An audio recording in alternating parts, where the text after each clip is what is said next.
coming to you direct from the nerve center of the galaxy's greatest comic. This is the 2000 AD Thrillcast.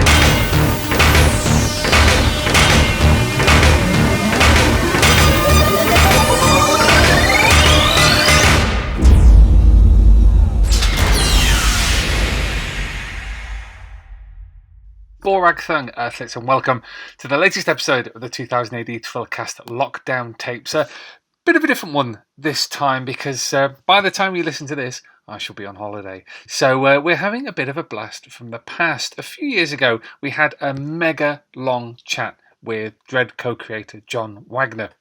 And I thought it nice opportunity right now, particularly with the anniversary of the creation of the magazine coming up, that we should sit down again with John and just listen to his words of wisdom from a few years ago. So what I've done is I've taken the 3 episodes of that particular interview and stitched them all together.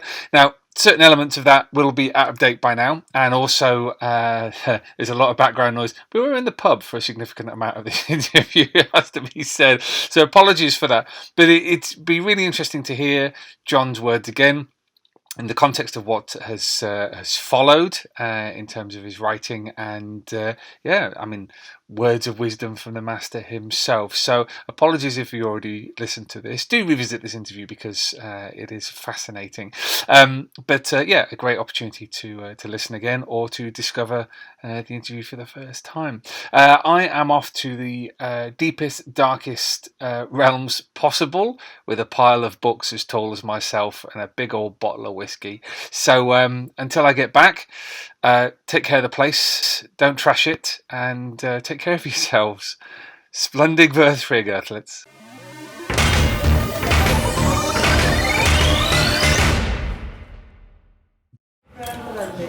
So we're in deepest, darkest Shropshire, and really my first question is, how's the llama farming going? Well, we're not really llama farmers. We've got a couple, and they're pretty useless. You can't eat them. I suppose you can eat them, but we'd be in trouble, I think, if we did. And it costs us more to get them sheared than the actual fleece is worth.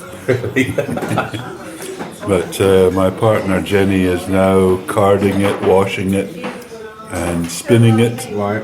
And she's going to be knitting a jumper, which I may be wearing at some future time. Is it on a kind of cost-benefit ratio? Is this going to be quite an expensive jumper, considering you've had to look after the lambs? It is. But at least we're using it.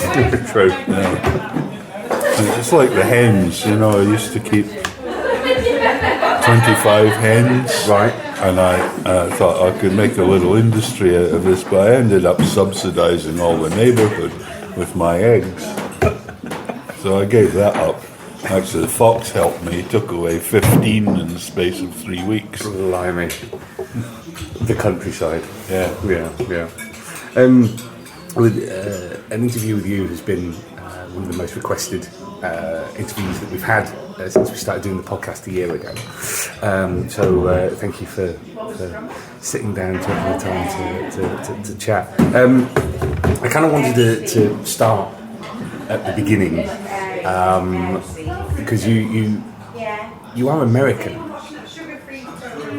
Yeah, sort of. I feel more Scottish than American. Right. Okay. Because that was going to be the question: is that how much do you identify with having been American? Because it was fairly early on in your life that you moved. Yeah. Well, I came over here when I was 13, and I still have an American passport. It's my sort of escape policy.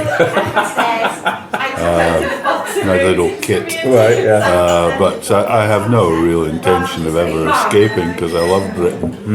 You know, I would miss things like the BBC and pubs, rugby. Right, yeah.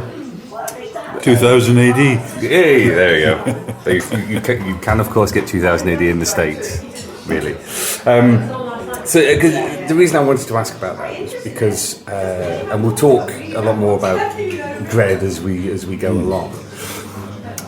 But Dredd has always struck me as a unique character because it is this prism of American culture, but seen through a British lens. And I wondered if that was unique to you, that actually that's because of your own experiences of having one foot on either side of the Atlantic. I think probably that has a lot to do with it, but when I thought of it, I never envisaged it in Britain. It was always in my mind in America. I think because we're too small scale over here. That's why when I did Strontium Dog, I made a point of making them British, just to counteract that. Oh, right, okay. But Dredd always seemed to me to fit America rather than Britain. Yeah. Well, Alan Grant and I did come up when we were figuring out a new comic before he moved back to Scotland on a sort of British version of Dredd, which was to be called True Brit. Sort of a Brit after the apocalypse, but it never came to fruition. It was the core of the story, but it wasn't specific to Britain. But it was nice to be able to use British places, British names, like the ghetto in Milton Keynes and all that. There's several ghettos I've created, places I don't like. Being a Greenokian, you'll be glad to know, Paisleyites, that Paisley is one. Well, funny enough, I was going to talk to you about Greenock, because I read an interview with you where you mentioned that you were a badly adjusted teenager. Were those early years particularly hard? Were you trying to find your feet? Well, I think it was a bit of a culture shock moving from America at 13 to Britain. And I never totally adjusted, and in my 30s and 40s I still hadn't quite adjusted. I was a badly adjusted middle-aged man. And, it was a bit of a culture shock coming over. But I think I've adjusted now. Right. Yeah. Finally. On the point of death.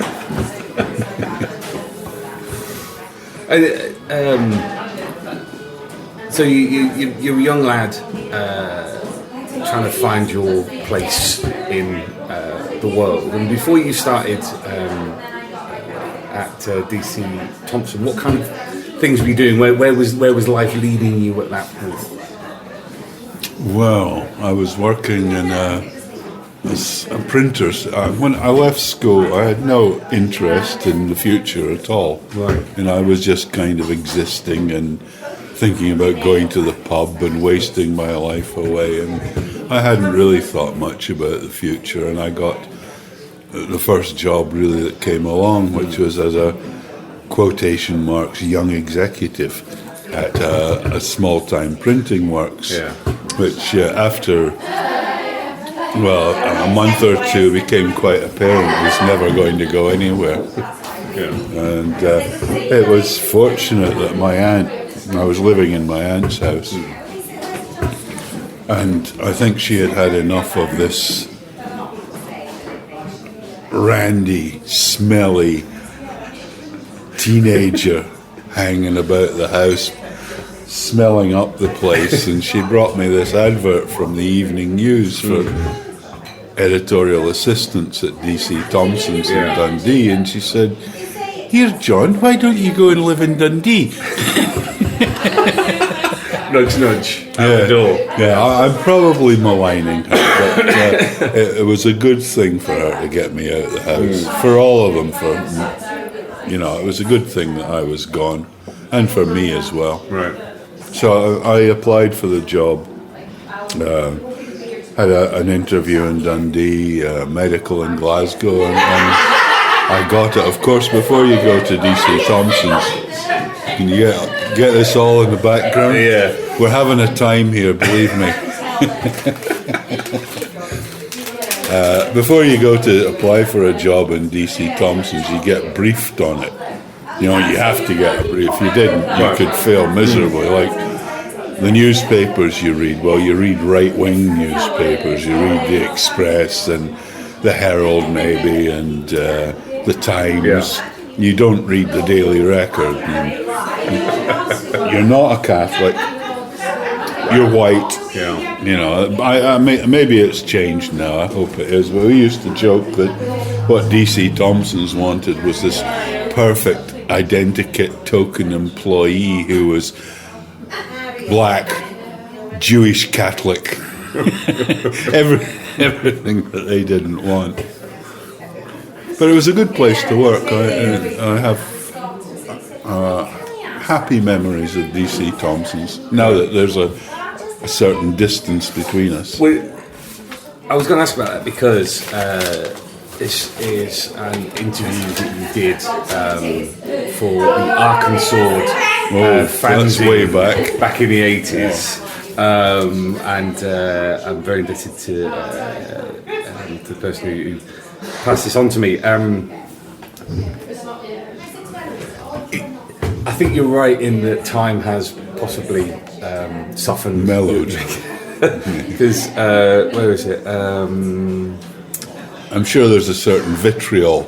Yeah, you're quite right. If you quote, if you read the Daily Record, you're a wee bit dicey. The only thing left of that, and you're out the door. I think unions were good once, but they've outlived their usefulness. Is the kind of comment you're expected to come out with. If you got past the interview, you were sent for a medical. This doctor's surgery was so filthy, he told me not to stand on the floor. This is a doctor employed by a huge and supposedly respectable publishing company. Well, that's the kind of respect they showed for their new employees, and it never really improved. Yeah, it did actually rankle that Really? you would go to a doctor's surgery. I mean, I imagine it wasn't his normal one. It was just some wee sub-office in Cookadens. Yeah. And he said, "Oh, don't stand on the floor, it's too dirty." "You all right there?" "All right, away you go." But I mean, that's just incredible for an office position, for an editorial assistant. Yeah, But but there was a medical. yeah, medical, yeah. I think they wanted to see whether you were circumcised or not. I'm not saying. And I'm not asking either. No, oh, good. That's good. You'll find out later. Oh, thanks. Great. No. Yeah, but I do. I mean, with the passage of time, I can see that nothing else would ever have happened if it hadn't been for DC Thompson's. Right. It was also a very good training because they were pernickety about things. Yeah. You didn't get away with anything. Things had to be done right. And you had to question yourself all the time. And that's something I've taken from them and I still do.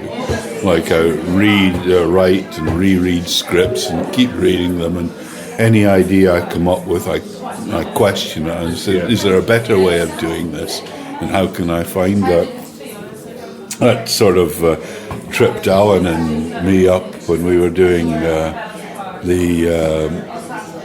what was it called? The first Gotham story, Batman Dread? Judgment on Gotham. Judgment on Gotham, right. Oh, too many pints already. But we started off with the idea we finished with, and we spent about 2 months looking for a better one before we came back to that. Yeah. Now, we could have started with that idea and, had the script written in a couple of weeks. Yeah. Instead, it took us about 3 months. Yeah.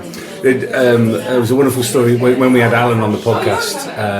Wonderful story. He said when you were working together, you started on a script and were about halfway through it, and one of you went, "It seems awfully familiar." And you went back through your records and you'd already written it. You were recycling it. Yeah. Or there was the one we wrote, one for Eagle, I think it was, called Hard Man's Game about rugby league. Yeah. And we did a pretty good first episode, and I had it bought, and then we realised we don't know a fucking thing about rugby league. We cannot write this. I mean, I knew a wee bit, but I mean, not to make a decent story out of it. So we paid out the money back, scrapped it. That's overconfidence for you. Yes. Oh, we'll do a rugby league story. Yeah. Oh, no problem. So those days at DC Thompson, I mean, we were talking on the way here about,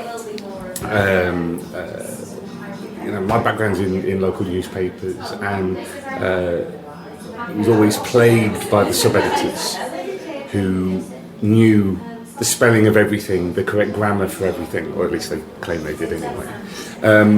But that was born out of a career of having to be right all the time. Editorial assistant, what skill, aside from sort of questioning yourself, was it just that grounding in making sure everything is right? Pedantry. Yeah. No, pedantry is good. Sloppiness bad. I think it's important to get things right. It's important to get grammar right. I'm an apostrophe freak. I just hate a misplaced apostrophe. You and half of Twitter, believe me. Yeah. But I like grammar to be right. And what I find nowadays on the BBC is that I'm forever correcting their grammar. Right. I mean, I know it's easy to get things wrong conversationally. You always do, but I think when somebody's doing a report, they ought to get their grammar right. So, shouting at the TV, basically. No, but, occasional little acid comment. You Burke. Speak English. I'm going to quote from this interview again, because this did make me laugh out loud. I was very young and callow when I did that. This was about 1984, 1985, somewhere around there. So this was about union membership. National Union of Journalists. We had union membership forms sent to every employee whose address we could get hold of, and we recruited something like 17 members. When this came out, there was a meeting of the editorial board with all the Thompsons there. Mr. Derrick and Mr. Bryan and Mr. Shiteface. I don't remember him that well. But I wondered what you remember of the kind of personalities of these eccentric types in this dying world. I mean, it was dying, wasn't it? Yeah, they were so high above us that you could only look at them with a kind of awe and disrespect. They were like Citizen Kane. Right. That so lofty that there's not a height you would ever achieve. Yeah. Like the one director used to walk around with a fishing bag and rod all the time. Can't remember his name, but he would come into the office with his fishing bag and rod. I don't know if he fished there or if he caught anything. But the fact that they were all known as Mr. Derrick and Mr. Bryan, it was very much Grace Brothers, wasn't it? Yeah. But it was not a level I could ever imagine myself being at, and I never will be at. Yeah. These were sort of individually rich people who didn't actually have to work, and it's better for the company if they hadn't. I think that most of them are gone now. Yeah. It's very corporate, somebody told me at DC Thompson's, and I'm sad to hear that. But it's for all of its failings and inefficiencies, that world is still very evocative, isn't it? Yeah. We were talking about some of the kind of eccentric characters that you encountered at DC Thompson. There was, as I sort of read out from that fanzine interview, there was a fair bit of kind of union management antagonism at DC Thompson. Was that a case of, did that, and I use this word advisedly, kind of radicalise you in a certain way, or were you already very independent in how you... I was fairly left-wing, I think, but DC Thompson's probably turned me more that way. I think Thompson himself had been affected by the general strike and resolved never to tolerate unions anymore, and yet it was like the pay scale that we were on and the conditions and the fact that you couldn't live, it was very hard to live on the money they paid new recruits. But if you got a part-time job and they found out, they would tell you to quit it or be sacked. Right. And that sort of thing just turns you. If they paid a decent wage from the start, that would have been a help. Did you take up any other jobs? Yeah, I worked in a pub. Oh, right, I okay. worked in the Happy Hillocks Tavern in Dundee. Whew. I was lucky to get out of there alive. Was that behind the bar, or? Oh, I was on the floor Oh, right, with okay. the tray. So, right. Yeah. See you, son. Your teeth. You were looking to survive. What to do? What to do? You didn't have to do nothing. So Alan, I suppose it's quite common. His mother would give him a slap, and he'd say, "What was that for?" And he said, "Nothing. See what you get for something."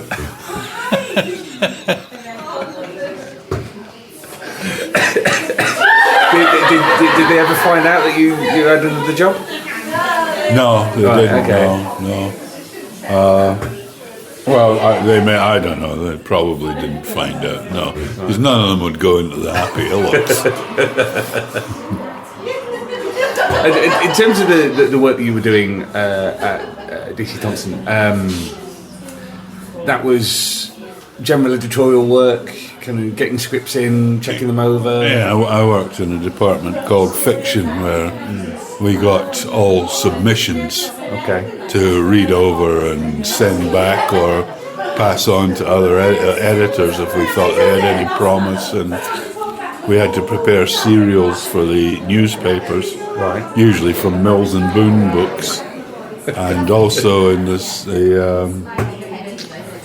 can't remember what it was called. It was their sporting magazine. We had a regular detective serial, Dixon Hawk, that we had to prepare.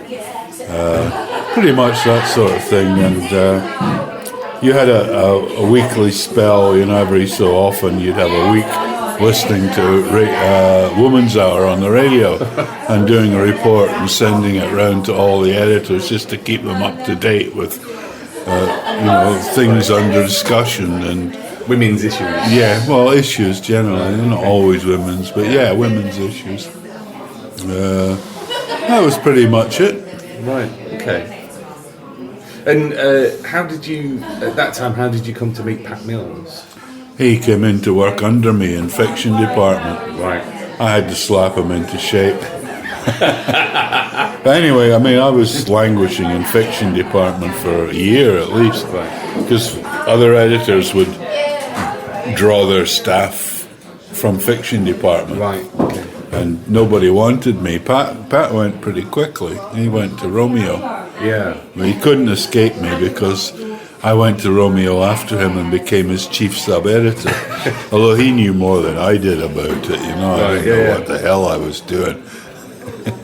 Well, I find this fascinating because Carlos got his start in romance comics. Yeah. Alan got his Alan, Mirabelle. both you and Pat, and that is now an industry that has vanished from the face of the earth. Yeah, funny, isn't it? Well, when I got into comics, that was on my paper round when I was a lad, reading everybody's comic as I walked along.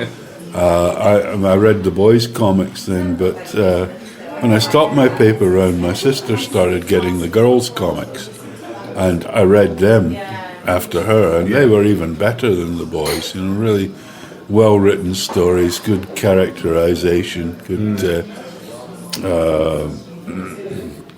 use of conflict. Yeah. It was, So their girls' comics were much superior, of course, to IPC's. Yeah.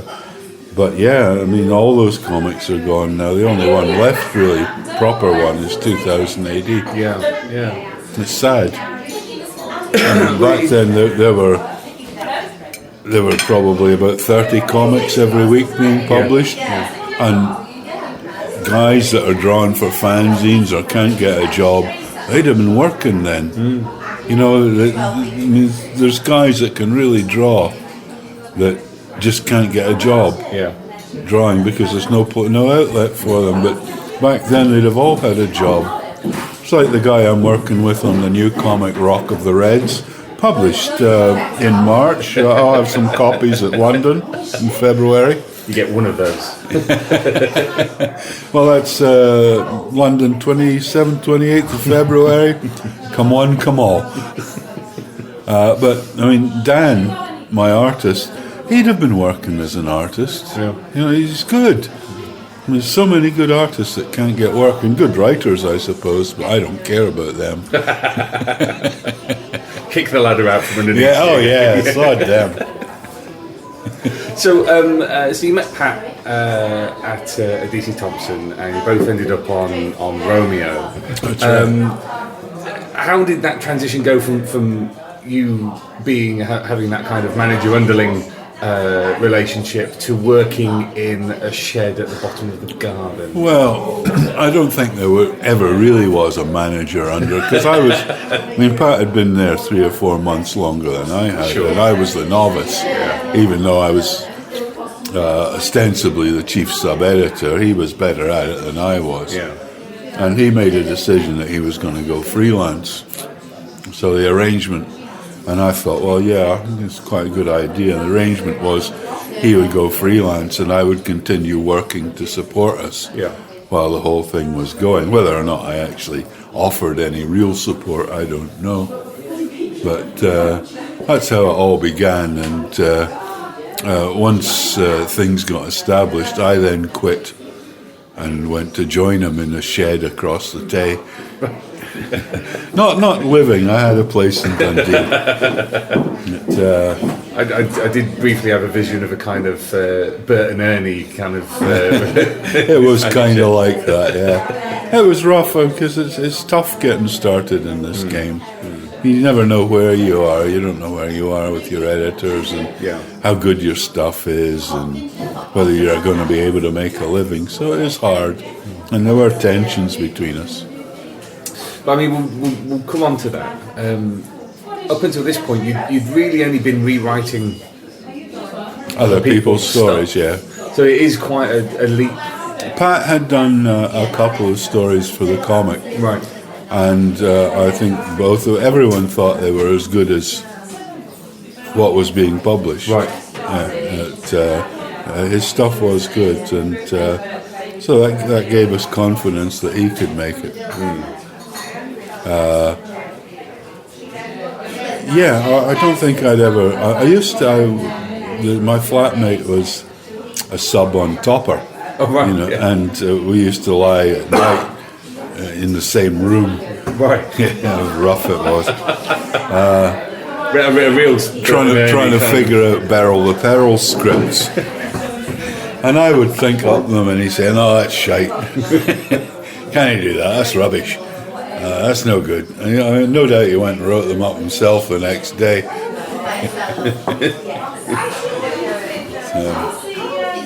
So that's about the only experience I had of coming up with complete scripts. Yeah. So it was learning on the job. But this is one of the reasons it's good to start with one-page funnies, because it's not too much to think of. Yeah. A single page. It's when you get on to like six issue American style comics where you got to figure out what actually happens. That's when it gets tough. One page your mind can encompass. Yeah. So it was a good way of starting. It's like starting with a 3-frame newspaper strip. Yeah. So you did a strip called Yellow Knife of the Yard. Which, and I mean, this has been mentioned before, but I bring it up because I think it's a wonderful story. And you both submitted it under a pseudonym back to DC Thompson. Yeah, do you want to tell me what happened? It was the most vitriolic rejection letter I've ever had. It was total nonsense, rubbish. How had we thought to send it in? What made us think that we knew how to write? And I wondered, did they know it was ours? I can't remember mentioning it to anyone, but it was so vitriolic. Yeah. I thought they know who we are. When you, I don't know what it's like now, but when I quit DC Thompson's, when I offered my resignation, I was out the door within half an hour and not allowed back in. You know, so they don't like ex-employees and. Well, it's kind of a betrayal, really. Oh yeah, I think they saw it as that. You know, they've been really good to us. with those poverty wages. Yeah. Yeah. In many ways, they had been really good to us. Yeah, I probably wouldn't be a writer now if it wasn't for them. Sure.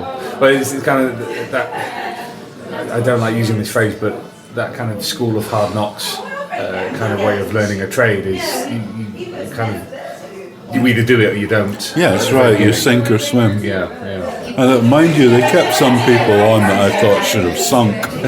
You know, there were people wandering about that building that had no talent whatsoever. And I thought, why is she still here? Why is he still here? Yeah. You know? Weird. So you're in this shed with Pat. Yeah. What was your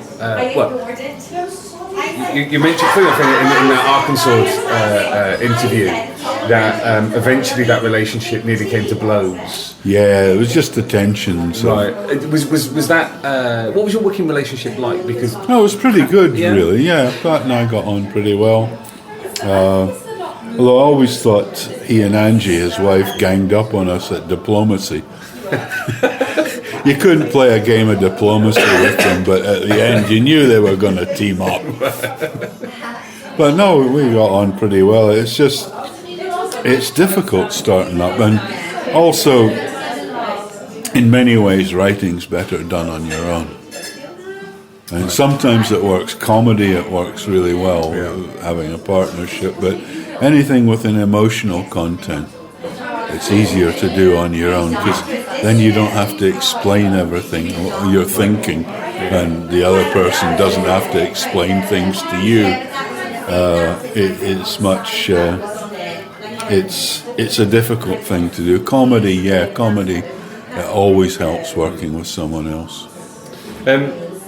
you did a series called The Can Do Kids for Lion, and I've seen you mention that some of the humour of that kind of rubbed off into the Dread humour story. Oh yeah. You could say we did things like it was a really good artist. His name was Cruz, I think, or Cruth. Right. Okay. And he drew them really well, and they're just a bunch of kids doing different projects, but they did some mad things that went down really well with Dread.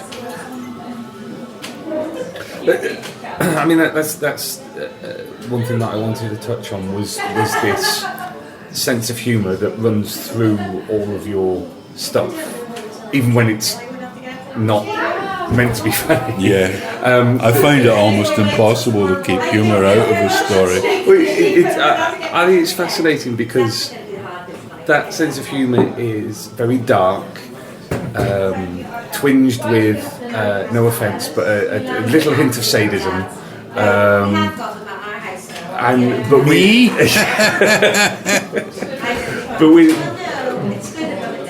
But with a kind of expansive imagination, in that you seem to really enjoy putting people in ridiculous circumstances and watching them flail around. Yeah, it's just what occurs to me as I'm writing usually. And most of my stories start off pretty dull. It's just as I'm writing them, things occur to me and improvements happen, and often they direct the story in a way it was never intended to go. And I generally just go with it, because that's what makes it spontaneous. It's what, to me, makes a good story generally. I suppose that's probably one of the reasons why the humour works, because it's making you laugh. Yeah. I doesn't always work, but I try and make it. Have you ever been tempted to put people that you know into these ridiculous situations, like getting flattened by a Boeing ball, or? No, although my Rock of the Reds, my comic that's out in February. Okay, you've got two of those. All the players in the team are people I know in my local village. Right. I'm hoping to sell a few copies in the local village. So after the partnership with Pat came to an end, he stayed up in Scotland, and you moved down to London. I phoned a guy who had been our mentor at IPC, John Purdy, and said, "Have you got a job down there?" Okay. So he said, "Oh yeah, come on down." So I came down. When I arrived, first thing that happened was walking through down Fleet Street, I got searched by the cops. They went through my bag, you know, welcome to London. But I think there'd been some robberies, or so they said. Yeah. Yeah, you can never believe the cops. Anyway, I came down and I was just a freelance for a while, just to sit in an office and come up with stories. And can't say I was awfully good at that. You know, I just came up with one story in all my time there. There's a thing called Jeannie and her Uncle Meanie. It's about a girl being brought up by her miserly Scottish uncle. I could write that better now. And after a few months, I was made the editor of another girls' comic called Sandy. And I managed to kill that. Actually, it wasn't really my fault. I take the blame for it, but it's just the way things were going.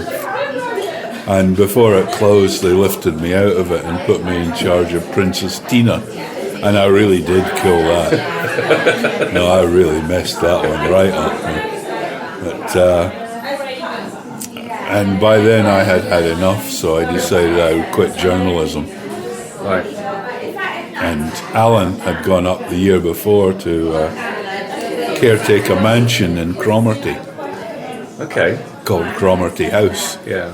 And he was about to leave, and I sort of applied for the job. I went to see this banker who worked in the city, who owned Cromarty House, and I got taken on to be a caretaker of Cromarty House. And So how long did you do that for? a year until it got robbed.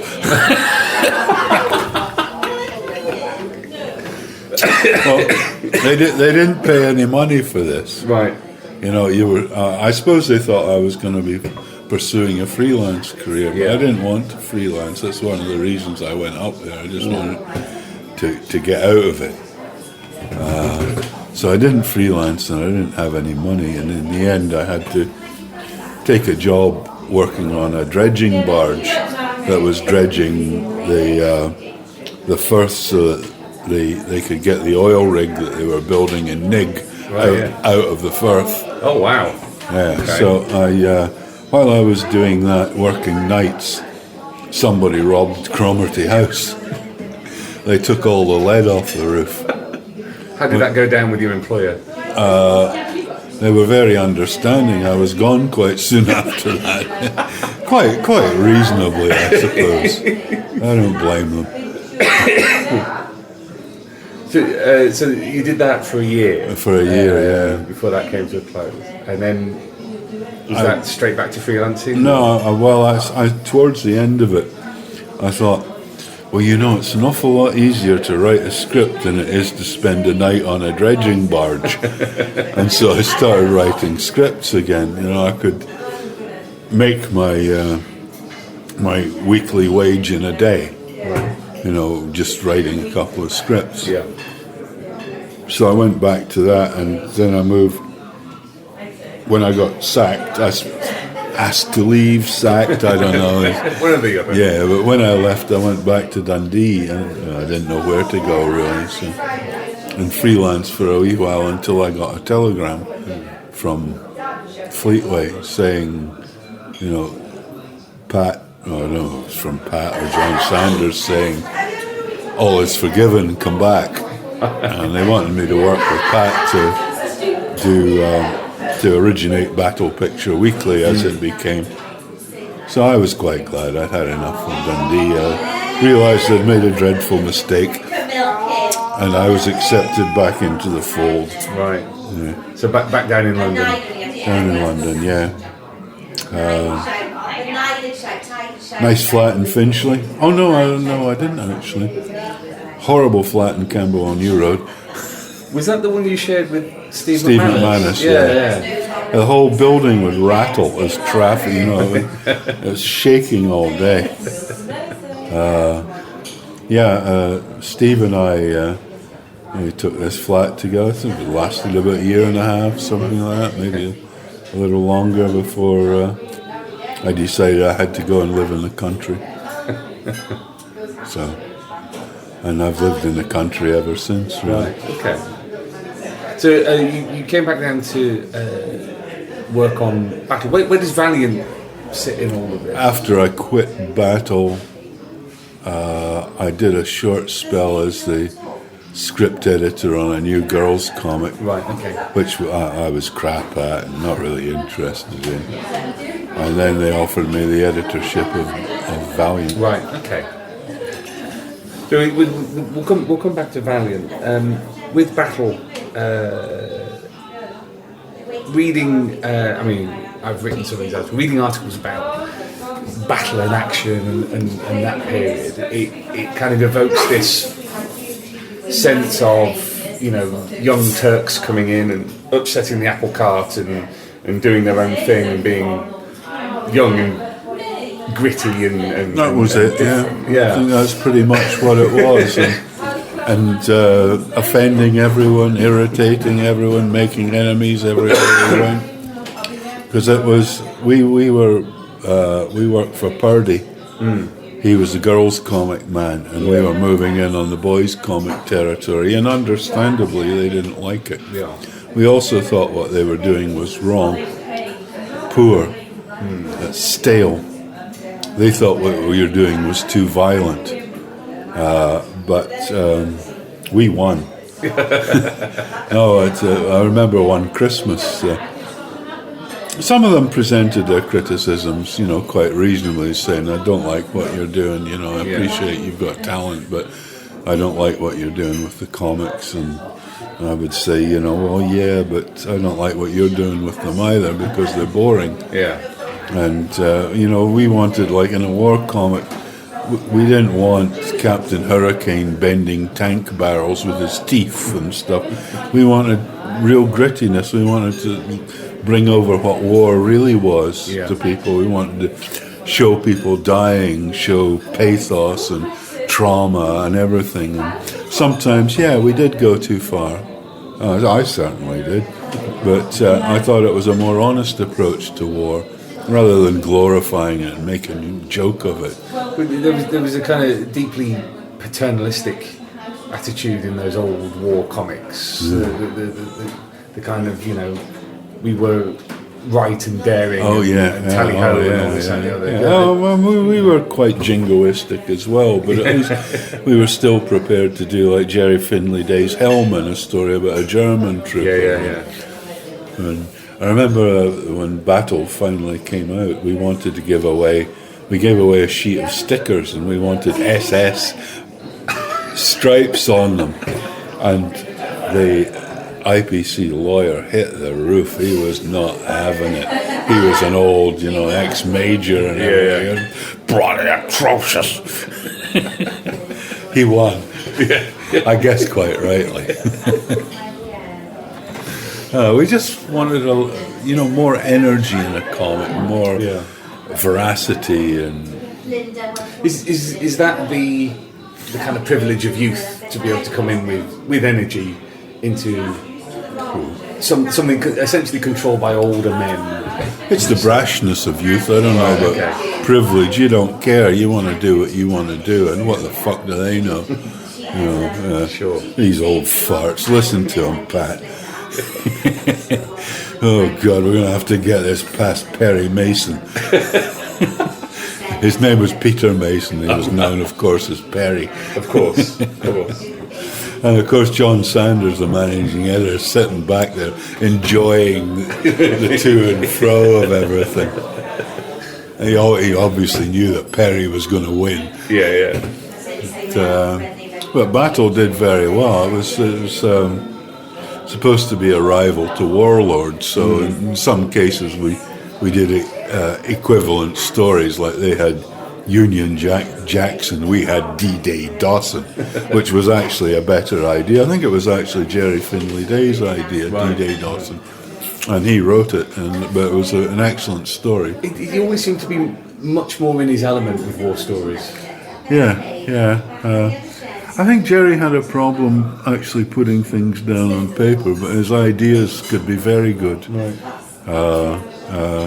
And if you had someone to sort of knock them into shape when they came through the door, they could be really good. He was a bright lad, yeah, and he had some good ideas. One major stone, and I don't know whether this is something that you were particularly involved in, whether this is more of the influence of Pat, but there was much more the sense that these were working class heroes on battle, whereas previously it had been your officer class. Yeah, well, we were sort of into Alf Tuffer, Right, top yeah, of the yeah. track, you know, that sort of level, and we didn't want. There's the stuff we did on that, like the Fortrose Falcon. It was a thing about this falcon that passes down through generations, and you tell a story about it. And it was all a bit upper class, and it was very badly received, as was the Golden Hind sailing a sailing ship around during the war. Yeah. That was badly received. But when I did HMS Nightshade, which was a lot more about working class guys, Yeah. it was never number one, but it was never below 4, that kind of thing. So it was appreciated. Did you aside from sales, did you really have any kind of contact with the readership? Were they writing in droves? Did you have any sense beyond what? No, I hate kids. I have nothing to do with the little buggers. I'm only kidding, kids. I love you, really.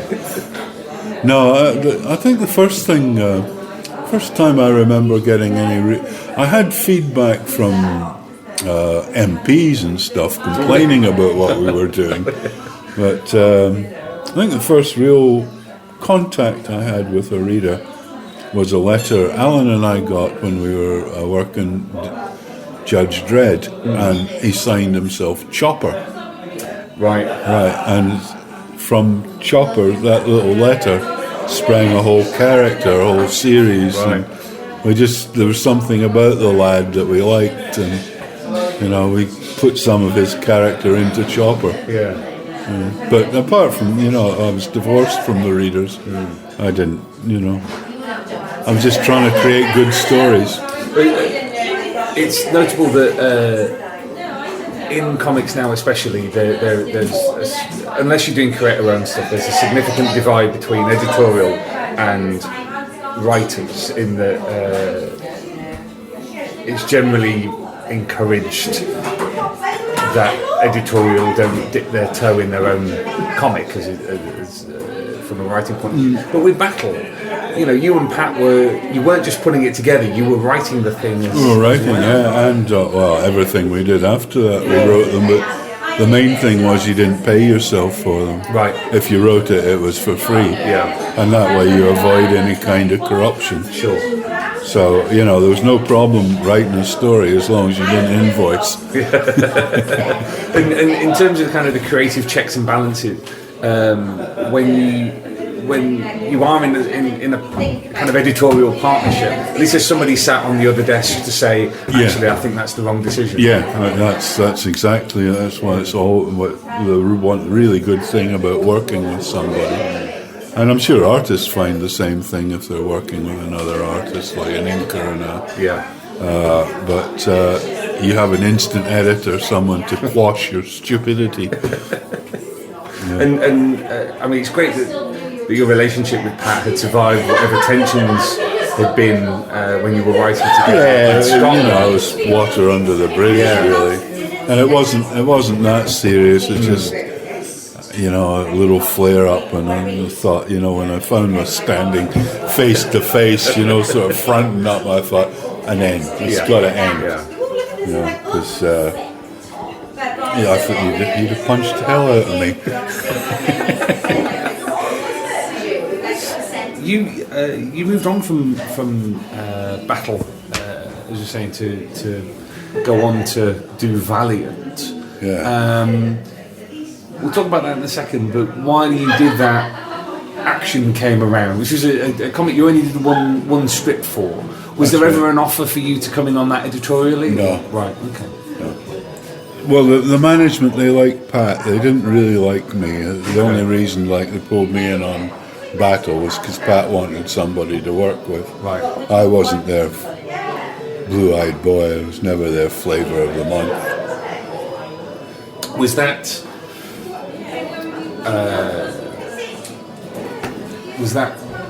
because of the way that you dealt with them, or? Well, it may have been. I was a bit of a slob, and I'm seeing a theme here. Pat had a better track record of good stories than I did at that time, and I think he proved that he could do it, whereas they didn't believe in me. So you ended up on Valiant, which was another title that had seen better days. Yeah.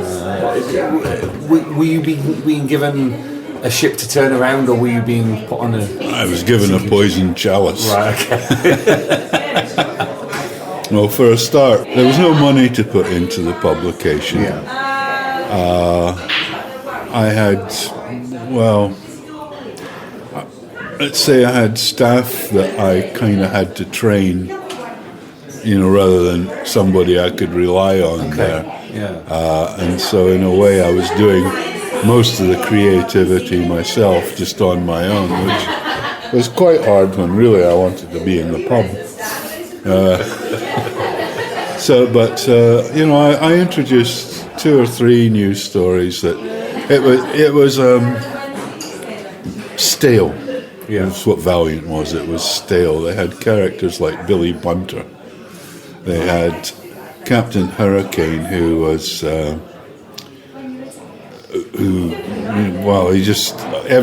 every story was the same formulaic nonsense. Things would happen, things would go wrong, and then he would have a raging fury in which he would bend tank barrels and rip vehicles apart and chew up submarines and stuff like that. And nobody believed it, and who would want to read stuff like that? So I introduced some Wagner realism to it with Death Wish and One-Eyed Jack and Paco the Savage Dog and stuff like that. And we used to put this voting form on the letters page, and when you sent in a letter you would send in your votes. And Captain Hurricane had been by far I think we had, was it Adam Eterno in there? No, it was that lion, I can't remember, it might have been Janus Stark. They were quite interesting stories, although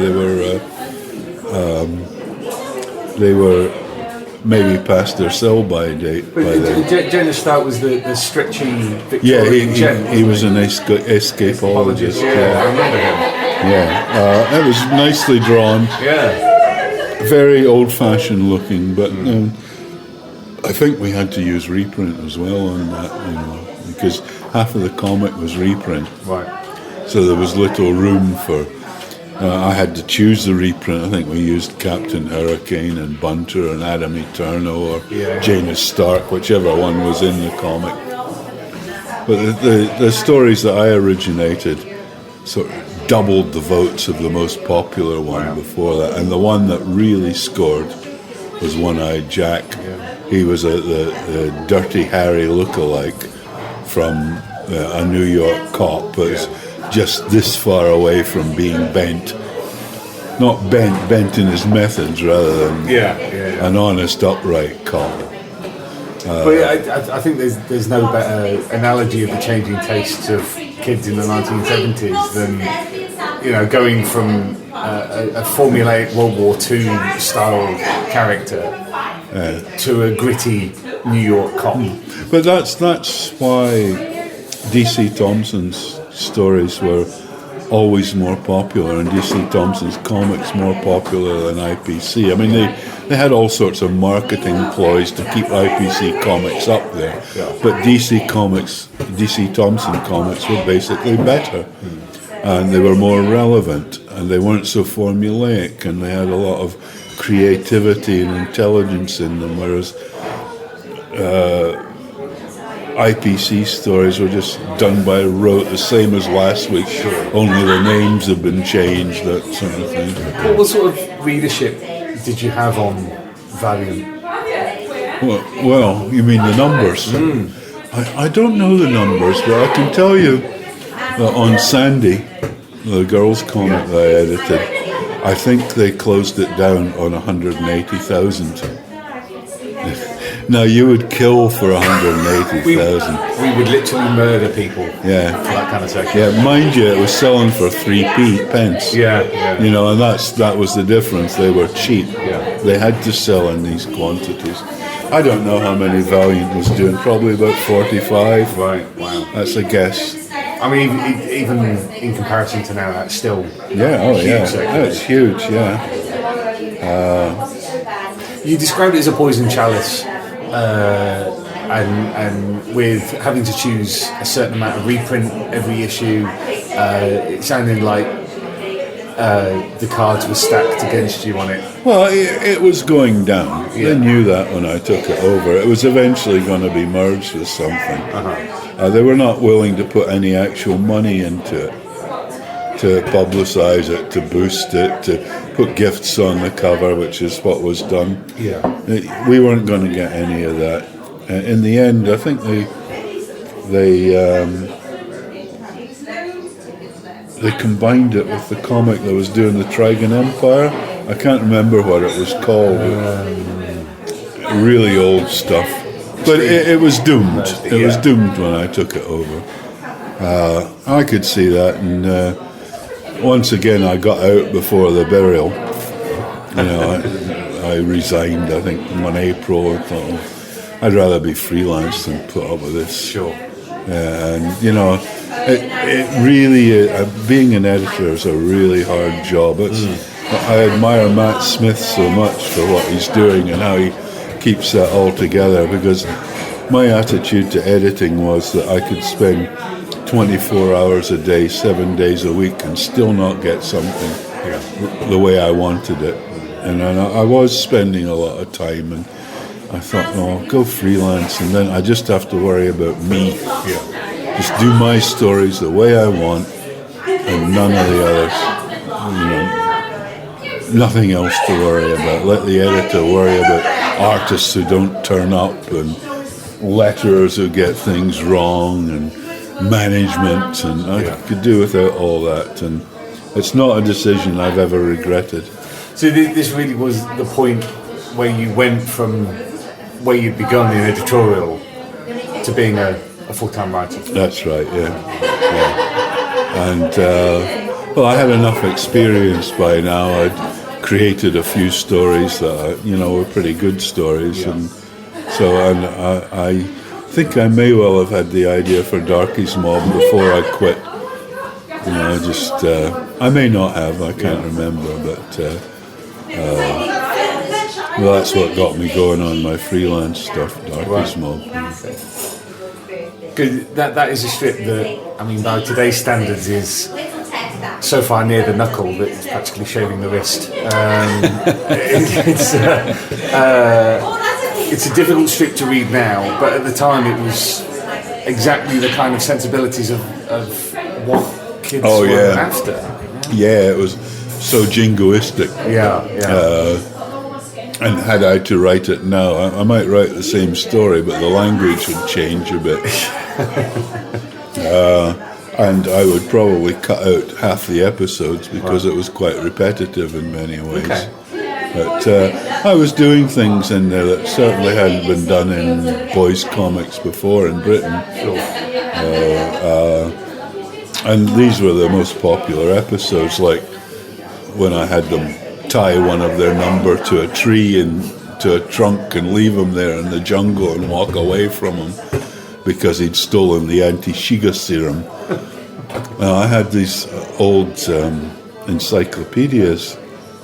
It's one of the few times that my friend Dave Hunt subbed me badly, because I had these old Arthur Mee encyclopedias. I nicked them from the office, I think, and they were from early 1940s. Okay. And the cure for dysentery then was this thing called anti-Shiga serum, and I put it in, and it got taken out in the editorial. I was quite miffed about, I was trying to be quite realistic. I read a lot about the Chindits and that campaign in Burma and all the different tribes in Burma and how things went. So I was quite into accuracy. Sure. It's like later on, the worst subbing, I think, was John Tomlinson on 2000 AD. Yeah. When I did the Jura Edgar story. Oh yes, yeah. Because she was in a wheelchair or a hover chair. Yeah. I put it in that her nickname was J. Edgar Hover, and John Tomlinson changed it to Hoover. Right. It's no, John. Oh, sorry. I think I got them to change it back in the reprint edition, but I'm not sure. I think this is a kind of a critical time period where just before 2000 AD, where you have two strips. You have One-Eyed Jack and Darky's Mob, both of which presage what is coming in the future. Because you can't look at One-Eyed Jack and not think, well, this is the proto-Dread. This is the beginning of that. Was that the kind of it was very clearly influenced by the kind of movies, like Dirty Harry. We were very movie influenced generally. Yeah. Was that very much the kind of hard, gritty, independent, nasty, slightly on the edge of too much kind of character you enjoyed? I think at that time I was too callow to have enough discretion to know where to stop. And there were things I did in these stories I wouldn't do now, not for a juvenile audience. But they were a wee bit too near the knuckle at times. But that was what Dread was. He was an extension of that. He was... Well, the really good thing about him was that I discovered that a good villain is hard to beat and a good hero is hard to beat, so why not combine them? And so Dread has that to him. He's a hero and he's a villain. And every so often, writing Dread, if I thought he was becoming too heroic, or when Alan and I were doing it as well together, if we thought he'd been too heroic lately, we'd do a story to counteract that, where he was a bastard, where nobody could like him or think that what he did was right, just to balance the books. Yeah. And are anti-heroes fundamentally more fun to write? Yes. Yeah, I mean, there's a character that Carlos has drawn. He was originally called Sam Seven. It's a really good character. And I have been trying for about 25 years to get a story around him, but he just looks too clean cut. Right. And he just doesn't spark anything in me. If he had an evil side to him, I could do it. But I just cannot get anything on him. I spent a couple of months ago trying to get a story out of him, because you know how good a character designer Carlos is, and he looks superb. But I just couldn't do it. I thought, well, OCD detective. He's got to touch wood every 3 steps. And, all sorts of looking for every angle on it, but I just couldn't get it. I mean, what does that... Maybe I'm asking the wrong person. What does that say about you, about the way that you view the world and stories, that you fundamentally find the anti-hero, the good bad guy, more fun, more interesting? Or even the bad guy. Oh, well, I don't know. I think, don't we all? Yeah. There's an awful lot of people who make a lot of money out of writing very squeaky clean superheroes. Not me. And which is strange because I'm such a nice guy and so moral. I'm saying nothing on that point at all. No, I mean it's not me, and I mean I'm pretty left wing. Tut over this, tut over that, and then I go and write homicidal maniacs who are the good guy. But I've always been able to divorce fiction from fact, and I think most people can. Although young people are a bit more prone not to be able to. Is that not a bit worrying, considering that your initial audience was a very juvenile audience? I shouldn't have been let loose on them. Nowadays it doesn't bother me because, I mean, most of my readers are over 60. I'm talking about you.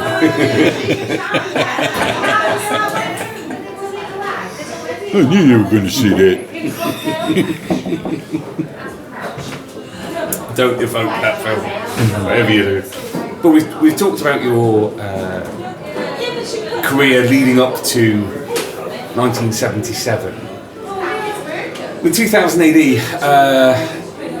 was this something that Pat asked you to be a part of? Because you mentioned how you weren't particularly flavour of the month at IPC. No, well, that was the same situation again. I think the whole idea was actually Kelvin Gosnell's 2000 AD to do a sci-fi comic. And they appointed Pat to do it, and he wanted someone to. I think he'd worked for several weeks on it himself, and he wanted someone to throw his ideas off and improve them. He was a really good one for making sure everything was as good as he could possibly get it, and he wouldn't rest until he thought it was right. It's like the way you get art in and new artists redrawing pictures and he did really well with them. That was one of his visions with 2000 AD, to double length the stories so you could get really big pictures in and really good visual presentation, which I think is one of the main things that helped 2000 AD get going. It makes it stand out from the comics at the time that were all very much that kind of short, sharp shock. I mean, it's weird to think of it now, because now the contrast is either 2000 AD, which is 5 or 6 pages an episode, or 20, 30 pages of American comic. But of course, when 2000 AD started, you had comics that were full of 1, 2, 3 page episodes. So actually, 5 or 6 pages was quite a bit of breathing room. I mean, as a writer, was that? Well, did you enjoy that? I enjoyed it because it meant for the same number of pictures you got paid double, and that was really good. But it also meant that you could spend longer working on it and getting your big visuals right. And, I think it was a real release to have that kind of space to work with. I mean, sometimes nowadays I think, well, I'd really like to have 10 or 11 frames on a page, but I find it hard to do. But, if you get the right artist who can use little frames, it's still very effective. I mean, with 2000 AD, reading Thrill Power Overload that David Bishop wrote, reading the Judge Dredd, the Mega History, which is an almost forensic examination of what you and Alan and Pat and everybody was doing at the time. It can begin to seem as if all of this was inevitable, that we're now sitting here almost 40 years 40 years after the planning was underway for 2008. And of course it was going to be a success, of course it was going to be amazing. Well, no, of course it wasn't. No, exactly. I mean, what were your feelings about how things were going at the time, the way Pat was steering things, and your own work on... Well, my attitude to 2000 AD was coloured by the fact that when we were working on it, the management told us that we would be allowed to take it outside and do it as a package deal, which meant that we would share in some of the profits of the comic. And when it reached the point where it was about to be launched, he called Pat in. They still didn't speak to me. As far as I was concerned, they were concerned, I wasn't there. In fact, that in order to pay me, Pat had to write scripts himself and pay them to me, which was ridiculous. And I realised that I'd been getting royalties from some of these scripts that Pat actually wrote to pay me, like some of the Mach 1s. Oh, really? And I had to, I kept wondering, why am I getting royalties for these? And then I remembered, so I had to tell them, well, don't pay me any more royalties from these, because they're not mine. Where were we? Oh, yeah, so shortly before it was due for publication, they called Pat in and said, no, that's not going to be, it was just going to be normal. Right. And I thought, oh, fuck you. So I'm never writing, I'm having no more to do with this. And so I quit, and it was poverty that drove me back. And I don't know, about 3 months later, I came back just because I needed the money. And principles are one thing, but food on the table's another. It was going to be one of the things that I asked about, because for a character that's had such longevity, and for which you and Carlos are so inextricably linked, not just as co-creators, but also as people who've written and drawn it so much over the years. You both walked away from the character at the very beginning. Yeah, I can't remember what Carlos's gripe was. Something probably about other artists getting hold of it. The first episode was drawn by somebody else. Yeah. And they photostated a picture of one of his images over the... We're very touchy, you see. Yeah, we both sort of pulled back, but I think that's why we both prefer Strontium Dog. Right. Because nobody's ever messed about with it. Yeah. And it's always been ours. And I suppose why I liked Al's Babies so much. When you returned to Dread, 2000 AD was still very much in its infancy. It was kind of tottering around. It had some great strips. It had some misfires. Well, where did you see things going at the time, or was it just purely poverty that was motivating? Well, I wasn't, from my own part, poverty drove me back, but 2000 AD was a very vital thing. It had so much energy to it, and the people who worked on it were really committed to it. And people like, Jan Shepherd's was there, and then Kev O'Neill and Pat and Kelvin, and they really wanted to make sure that was an ace comic. Doug Church, the art man that came in to help out, and they were just determined that it was going to be as good as they could make it, and as edgy and new and different. And so, was that infectious? Oh yeah. We fed off each other. Yeah, it was a whole different feeling, 2000 AD, from anything else I'd ever worked on. Was this within... were you all working in the same office, or were you just kind of... No, we'd meet in the office quite a lot, and occasionally they'd have pub meetings in the Cartoonist and such like. But we'd pop into the office a lot, and you'd see other creators there. You socialise, have a drink. Most of us were freelance. We only come in once a week or once every 2 weeks. But we used the phone back then. I don't like using the phone. I hate the phone. But, you can phone people and talk about things. I love email. Email's my preferred way of communicating. Well, you can pay attention to an email when you want to pay attention to it. And you don't ever have to speak to anybody. We're just about in this coming September we're going to be publishing Steve McManus's that's memoirs, interesting. which we're looking forward.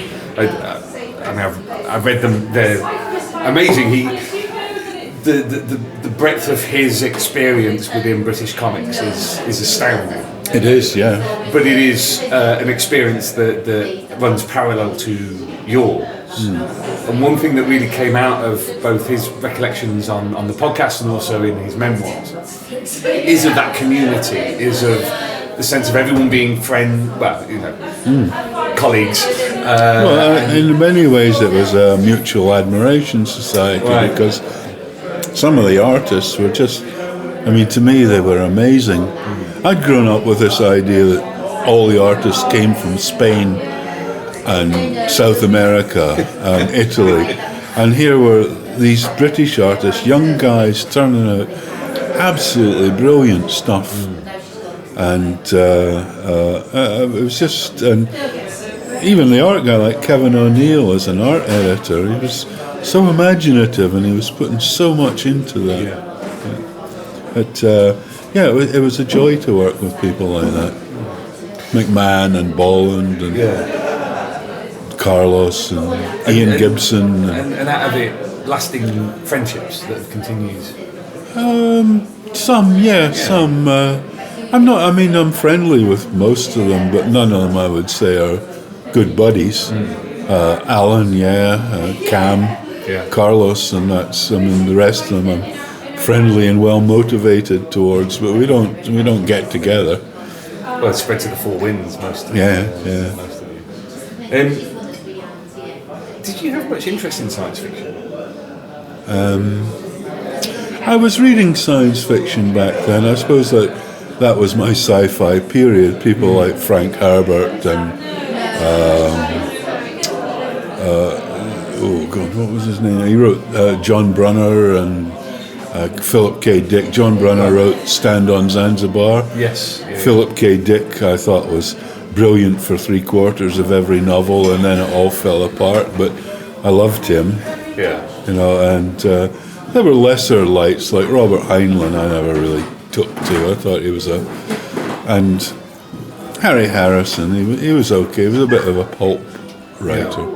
But there were some really good writers working sci-fi then. Because the reason I ask is that in many ways that the early Dread stuff is in many ways nominally science fiction. It doesn't go full-blown science fiction until around about kind of 1981, 1982. Up until that point, it's pretty much a crime story. It's a future crime story. Yeah, right. And I wondered if perhaps your interest in crime fiction was more of an influence. Oh, probably. But when I wrote Dread, I used to start off with a checklist. Right. And it would be, I would write things down like, on Dread. On every story would be different, but on Dread I would write Dread as hero. Right. Dread as villain, sci-fi element, absurd sentencing, and I would check down this when I was writing the story. I would look at to make sure I got as many of these elements in as possible. So on my list was sci-fi element, but it wouldn't necessarily go in if it didn't fit. The main things were Dread as hero, Dread as villain, the city as a character. Right. As long as the city came over well. Madness, that would probably have been on my list. Yeah. I find it very interesting that Dread went along for a certain period of time. You had the Robot Wars, the first big multi-part story, and then within a relatively short space of time, you pack him off to the moon. Yeah. Was that because you were frustrated by the setting? Did you want to see how? No, I just wanted to check out the moon, Right.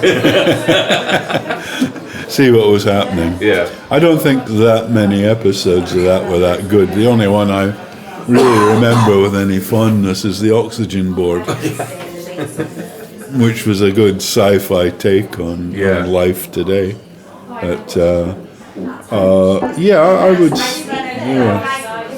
I would say it's only in the latter part of my career that I feel I really got a grip with Dread. Really? Yeah, I mean, I knew where I was going roughly, but I got a lot of things wrong at the beginning.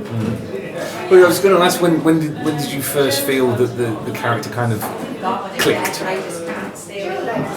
Oh, from the beginning. Right. Yeah, I think what he was enough. Yeah. But the stories weren't always as good as they could have been. But, I mean, Dredd carried them in a way. He was strong enough to carry a bad story. And some of the stories were very good. They were, different. I mean, even like Robot, Call Me Kenneth, that was a nice little touch, I thought, and it's probably the best thing in that story. I remember very vividly the first 2000 AD I ever picked up was a copy of the monthly, the Best of 2000 AD monthly. And it had the VCs in it, Jerry's VCs. But on the back was like a star scan, and it said Robots of 2000 AD. And it had a little bit of a blur, but it had Walter, it had Call Me Kenneth, it had the ABC Warriors. And I didn't know these characters from Adam. But just something as simple as the touch of Call Me Kenneth or I'm Walter, Try Me. Yeah. It was like a firework going off in my imagination. And is that something that you've always tried to do? Have that one thing that kind of intrigues about character? Well, I'd like to. I mean,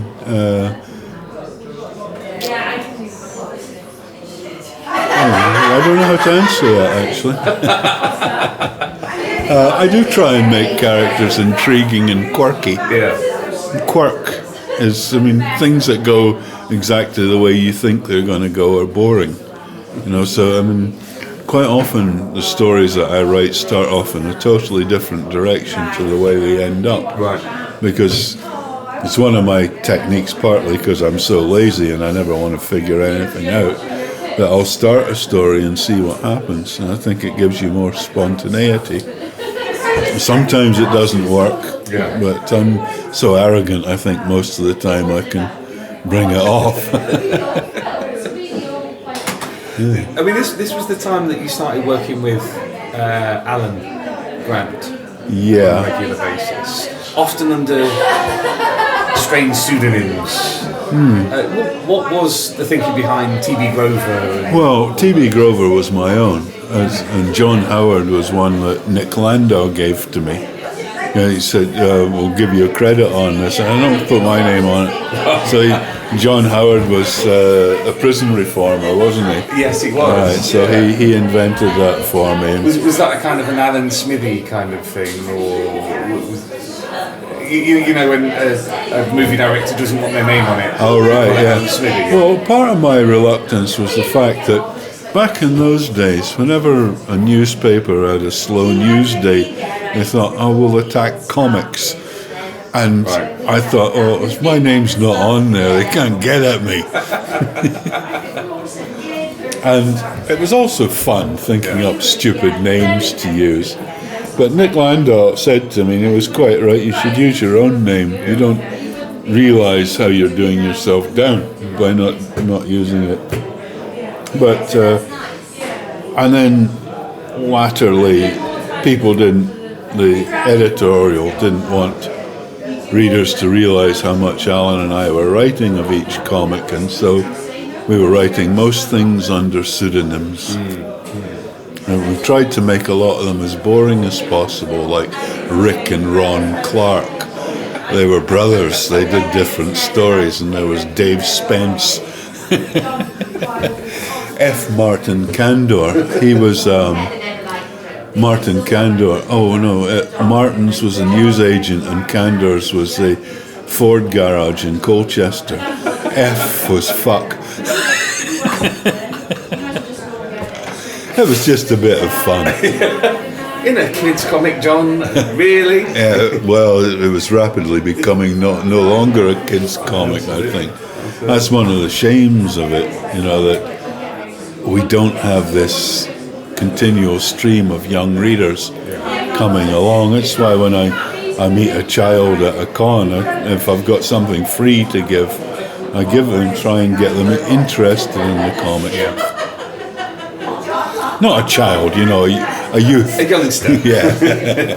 A juvenile. You have to be very careful, and most of my stuff I can't actually offer to a young child, except for my new one, Rock of the Reds. That's the third time. If you're doing it in segments, I get 2 a segment. Damn it. Out at the end of February. With Alan, you're both very different people. You're both very different writers. Are you? Did that writing partnership work because you are so different, or because you share certain A similarities? bit of both, I think. We got on really well, and I think we added different things to the mix. Alan is very fluid. He's a really good fluid writer. And if he hasn't got to think about the progression of the story, he's got an amazing sense of humour too. Like, I think the first Bogeyman, I felt almost all the good lines came from Alan. And all I was doing was keeping that story on track right through it. So I was minding the story and he was having fun. But, you know, we did complement each other in many ways. I was a lot more experienced than him and better at putting strip together, and he is quite a good prose writer, and so we both gave different things to what we were doing. It really feels, particularly in the kind of the prime period of the mid-'80s, that you're both bringing so many different things. So whatever you've read in the papers that week, whatever you know you've seen on the TV or heard on the radio, everything's getting chucked in the mix. And he had different interests than me. You know, he was into all sorts of esoteric things, and I was sort of grubbing in the dirt, a sun reader. And so we did have different elements to add to the stories, and you know, sometimes like he would come up with something that he'd been reading that a story would spark off. But mind you, you could we've had stories that sparked from a comment overheard on a bus. You know, you just can't say where it's one of the questions I'm always being asked: where do you get your ideas from? Everywhere. I think that's one of the things that separates writers from non-writers is that writers write and non-writers don't. It seems an odd thing to say, but when you have so many aspiring writers in the world, actually, if you're going to write, pretty well get on and write. Well, when people say to me, "What advice would you give me?" I say, "Write." You know, you'll never get anywhere if you don't write. And don't get stuck on just writing one thing over and over again. Leave it, move on. You know, if you're stuck and it's not working for you, take what lessons you can from it and move on. I mean, it's quite clear from your career prior to 2000 AD and even during 2000 AD that when you have grown bored of doing one thing, you have been willing and able to switch streams, to go, actually I'm going to go off and do this. Usually I got sacked.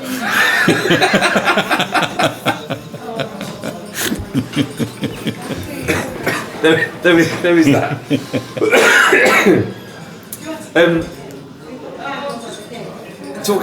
Still talking about Alan. I mean, that partnership lasted, what, 8 years? It was a long while, Yeah. And we continued to work at nights after we split up. Oh, really? Yeah, for 2 or 3 years afterwards. That's an interesting kind of difference between a We didn't formalised part writing as enemies. partnership. Right, okay. We parted just because things were getting too tough together. Right.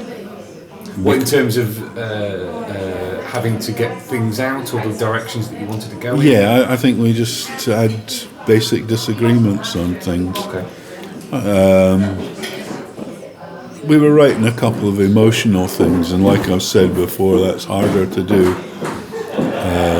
together. Yeah. comedy. Mainly we came together at night on comedies. Right. The Bogeyman we created. We did Judgment on Gotham, all the Batman Dread team-ups, the Lobo stuff, but it's all comedic. Yeah. Apart from Outcast, I think we did Outcast before we split up. Yes. Yeah. We'll come on to that stuff in a bit.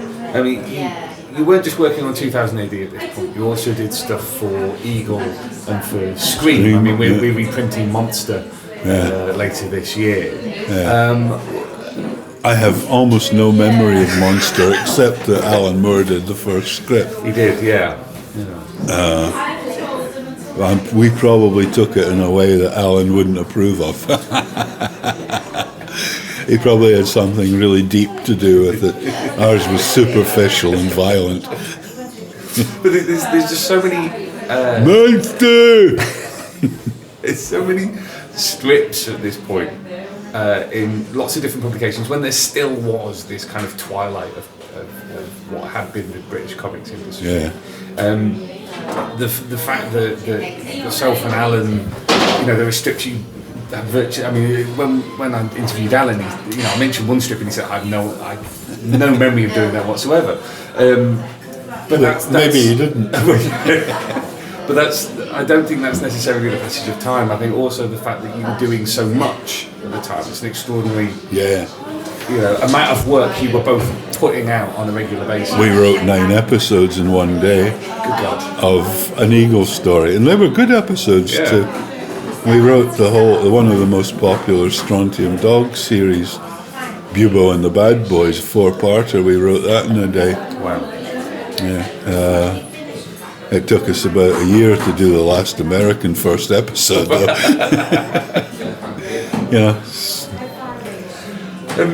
Coming back to Dread. Yeah. One of the things that I've noticed, particularly since the Future Shock documentary has been out, when people are talking about it, they talk about Dread as being a reaction to Thatcherite Britain. Because 1977, she was still the leader of Her Majesty's opposition. Was it more a kind of general reaction to the way that the country seemed to be going at the time, rather than...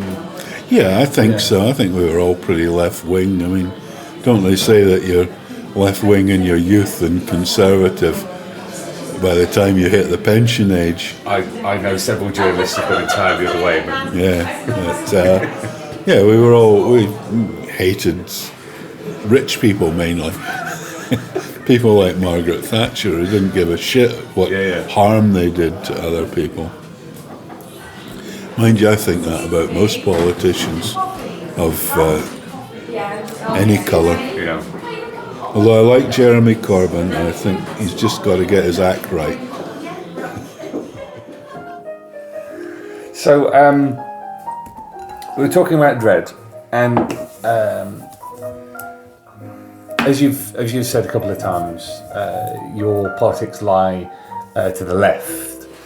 Yeah, Dread's very much a kind of authoritarian nightmare. In the interview from the 1980s that I've been reading, you and Alan both say, you've never met anybody who hasn't got it, who hasn't understood that it is satire, yet within a few years of that, you were doing stories, you said at the time, that was specifically intended because you'd met people who didn't understand. How much of a shock was it to realise that some people took it at face value? Oh, it was quite a big one, actually, that people couldn't see through that. And that's why we made an effort to portray him as a fascist git. Now and then, not always, but just to set the record straight, to bring it home to people. But at the same time, I'm in agreement with a lot of what Dread does. I mean, there's that right-wing fascist in my nature that you're having trouble with somebody on the road, somebody's cutting you up. You just love to see Dread pull them over to the side, take them out, and give them a day sticking. And you stop by, take that, Pratt. There's something in all of us that likes a Dredd figure as long as he's on your side. That's the thing. He's got to be on your side. When he starts doing things you don't want him to do, then he's the enemy. Yeah. I think that's the great difficulty, though, of him being such a proponent of the law, is that there isn't a time, for most people, there isn't a time that we haven't bent or broken a rule in some respect. Well, I can't say that I have. On the record. But but as you say, it's that desire to see others get their comeuppance. Yeah, that's it. Well, people that have got it coming. And yet, if I saw him actually doing it, I mean, I hate violence. I hate seeing violence. And I would not like to see him giving somebody a day sticking, but notionally, yeah. Is there some people really have it coming.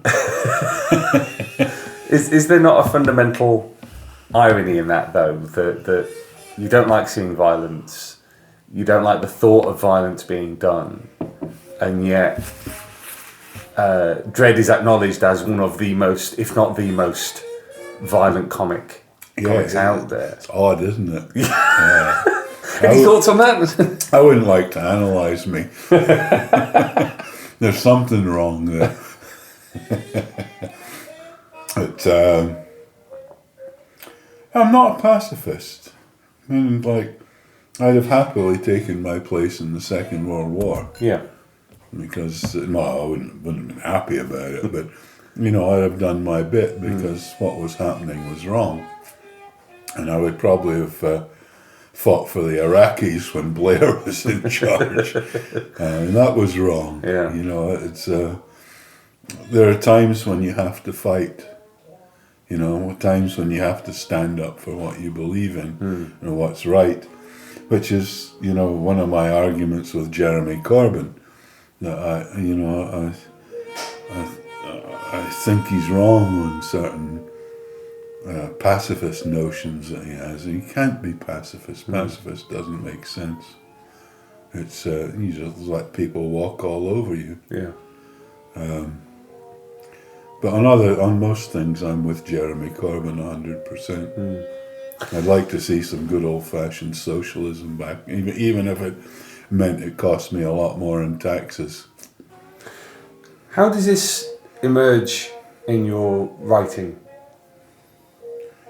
Is there a sense of rooting for the underdog? Well, yeah, in every story. I mean, I think some stories that turn me off are ones where you can't find anyone to root for, anyone you care about. I did that Robert McKee's screenwriting course, and he had a thing in every film, which he called the center of good. That's where your heart lies, who you go for. Yeah. And I think there's always got to be somebody in a story that you care about. Otherwise, why? And that's the thing that put me off, like Ballard's Empire of the Sun. You know, I just didn't give a damn about the character that he portrayed there. And I mean, well written as it was. And Cormac McCarthy's stuff, a lot of it. Actually, I think he's just too verbose. Hear that, Cormac? But yeah, I think there has to be somebody that you root for, always, and which is one of my signal achievements in Button Man. I think I got you to root for a homicidal maniac. And you're in there, you're with Harry all. I mean, let him kill you. What's the matter with you? Give him your finger. I was going to talk about Button Man later on, but now's as good a time as any. With Button Man, yes, he's a homicidal maniac, but you... Actually, I overstress that. Well, he yes, isn't. but you give him agency. He has something very simple that he wants. He wants to be left alone. He wants to be his own man and to do his own thing, and yet he finds himself caught up in the machinations of not greater men, but more powerful men. Yeah. And that is a story that speaks to everybody who See, Harry's me. I want to be left alone. That's why I have over a quarter of a mile between me and the next neighbour. I just want them to leave me the hell alone. and a gate as well. And a gate, and I lock them too. I think most people can understand Harry. Most of us want to be left alone. Some of us are more gregarious. I'm not a party type. When I go to a party, I end up wondering what I'm doing there and getting drunk. Isn't that what most people do at parties? I guess they do. That's why I don't like going to parties. I prefer to get drunk on my own. Coming back to Dredd for a moment, there's this running thing amongst some people that, for example, Americans don't get it. They can't understand it. Some don't. Yeah, I think it's wrong to be. Yeah, exactly. So sweeping about. And I think it's that. It's like saying Americans don't get irony. Of course, a lot of them get irony. It's just in the same way that some British people don't get irony or satire. But it's interesting that that kind of strain of anti-authoritarianism seems so fundamentally British. Yeah. And coming back to what we were talking about earlier, where you straddle the Atlantic in terms of your upbringing. Dredd is fundamentally a British point of view towards authority. Yeah, I am British, and that's how I look on things. Yeah. I have this connection with America that isn't that strong these days, but I do have a connection, and I'm extremely interested in everything that goes on over there. Like this Trump business. Oh my. Well, as many of our readers have pointed out on social media, he is Bad Bob Booth, bad wig and frightful policies. Yeah, he's so stupid. That's the thing that gets me. He is so bloody stupid. Like George Bush, this is the man that's sort of leader of the free world, and he has probably got an IQ of about 12. And this Donald Trump, he's obviously good at making money. Yeah. But he says some awfully stupid things. Yeah. I remember when I was over at San Diego the last time, I went into a shop and I bought some T-shirts, and she said, "Where do you come from?" And I said, "Oh, I live in England." She said, "Where's that?" And I thought, "It's no point telling you." Well, I mean, that is one major thing about Dredd that strikes people time and time again, whether they've read it for years or whether they're picking it up afresh, is that you and Alan and Pat were remarkably prescient about the future. No, you throw enough mud at a wall, some of it sticks. I mean, you say that, but the technology that you talked about, the manner in which you have a kind of hyper surveillance of people, you have an authoritarianism within law enforcement. It speaks to people. It says, there's nothing that we did in the story that wasn't being done. Right. Someplace. I mean, maybe the techniques are more sophisticated, but it's all being done. And the whole fascist cop thing, well, how long is that going on? But it's one of my. I've always been interested in the future, and it's one of my big regrets that I'm not going to be around to find out what happens. Right. There's so many interesting things going on today. Like, when will you have the first robot servants of equivalent to Walter? Yeah. And Jenny and I joke about that. Like, when I'm gone, she's going to have a Beckham. And come around and, would you like a massage? Oh, all right, Beckham. Put the dog out first, and driverless cars. I want to see how that comes out. Global warming, God, I want to see if anybody survives. How we fucked up this world for the future generations is terrible. One of the things I love about the driverless cars that Google are working on at the moment was that there was a report about how California had essentially banned them from the roads because it said there has to be a qualified driver in the seat at all times. And in the statement from Google, they said in the million miles we have tested this vehicle, there have only been 3 incidents, all of them ascribable to human error. And I had a massive flashback to every comic, every science fiction film I've ever watched, where the robot performed perfectly apart from a human error. But there are so many interesting things happening, and they happen so fast. Like they say, the Andromeda Galaxy is hurtling towards the Milky Way, and there's going to be a huge collision. Well, I'm going to be around to see that. That's quite a while away. It is.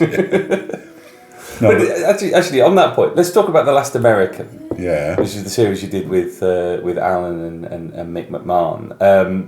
I remember reading an interview with you nearer the time where you talked about it being a bit of a release to have more pages to work, because it was an American comic book series. Where did the idea for The Last American come from, and why did you feel it was a story that you and Alan needed to tell? Oh, I can answer that easily. I don't know. I cannot remember. I guess, I think both of us were a bit obsessed with the apocalypse then. And I mean, it's not beyond the pale now. It's not. I mean, there's with North Korea, for instance, having nuclear weapons. Just one wrong move and it can all blow up, and we could destroy the world. And I guess we were a bit obsessed. It was the height of the Cold War, I think.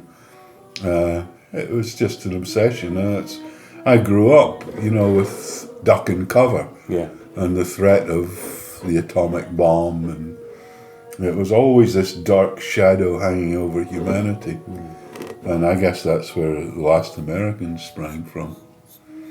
It's notable as being a very different reaction, actually a somewhat more realistic reaction to the threat of nuclear war than, say, Dredd is, because Dredd has laser shields and megacities and all this and the other. Whereas, and spoilers for anybody who hasn't... Dredd could wipe out, a million square miles of Russian territory, and it had no effect on the rest of the world,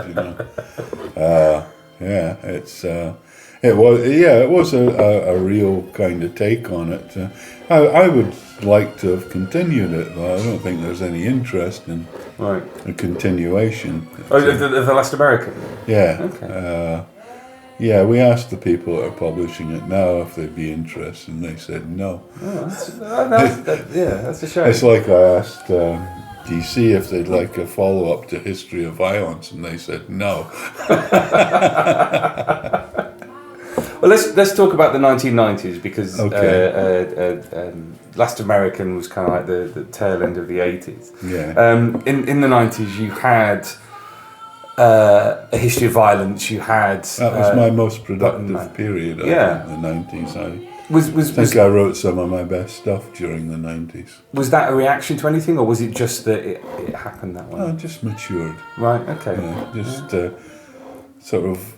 Everything I'd been learning as a writer began to come together. I think, I was no longer working in the dark.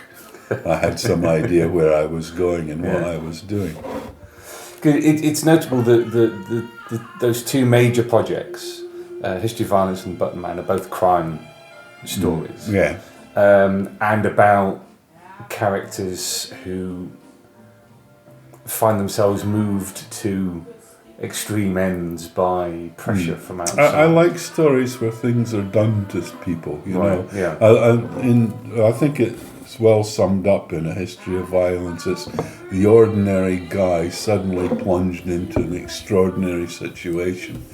It's putting yourself in that situation. How would we all react? What would happen? What would you do?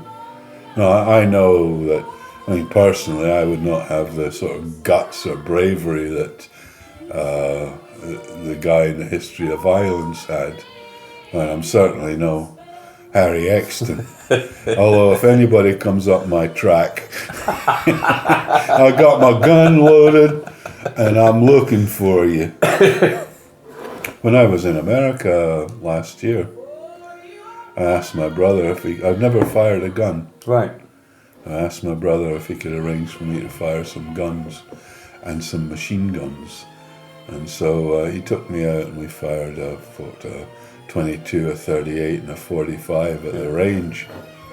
And then the next day we went, well, it was weird. It was like the bridge. It was like, we were to meet, because they're illegal in Ohio, machine guns. Right. And we were to meet at McDonald's, and this guy would pick us up and we'd follow him. So he did. He turned up and we followed him out and getting deeper and deeper into Hicksville, and deeper into the woods. And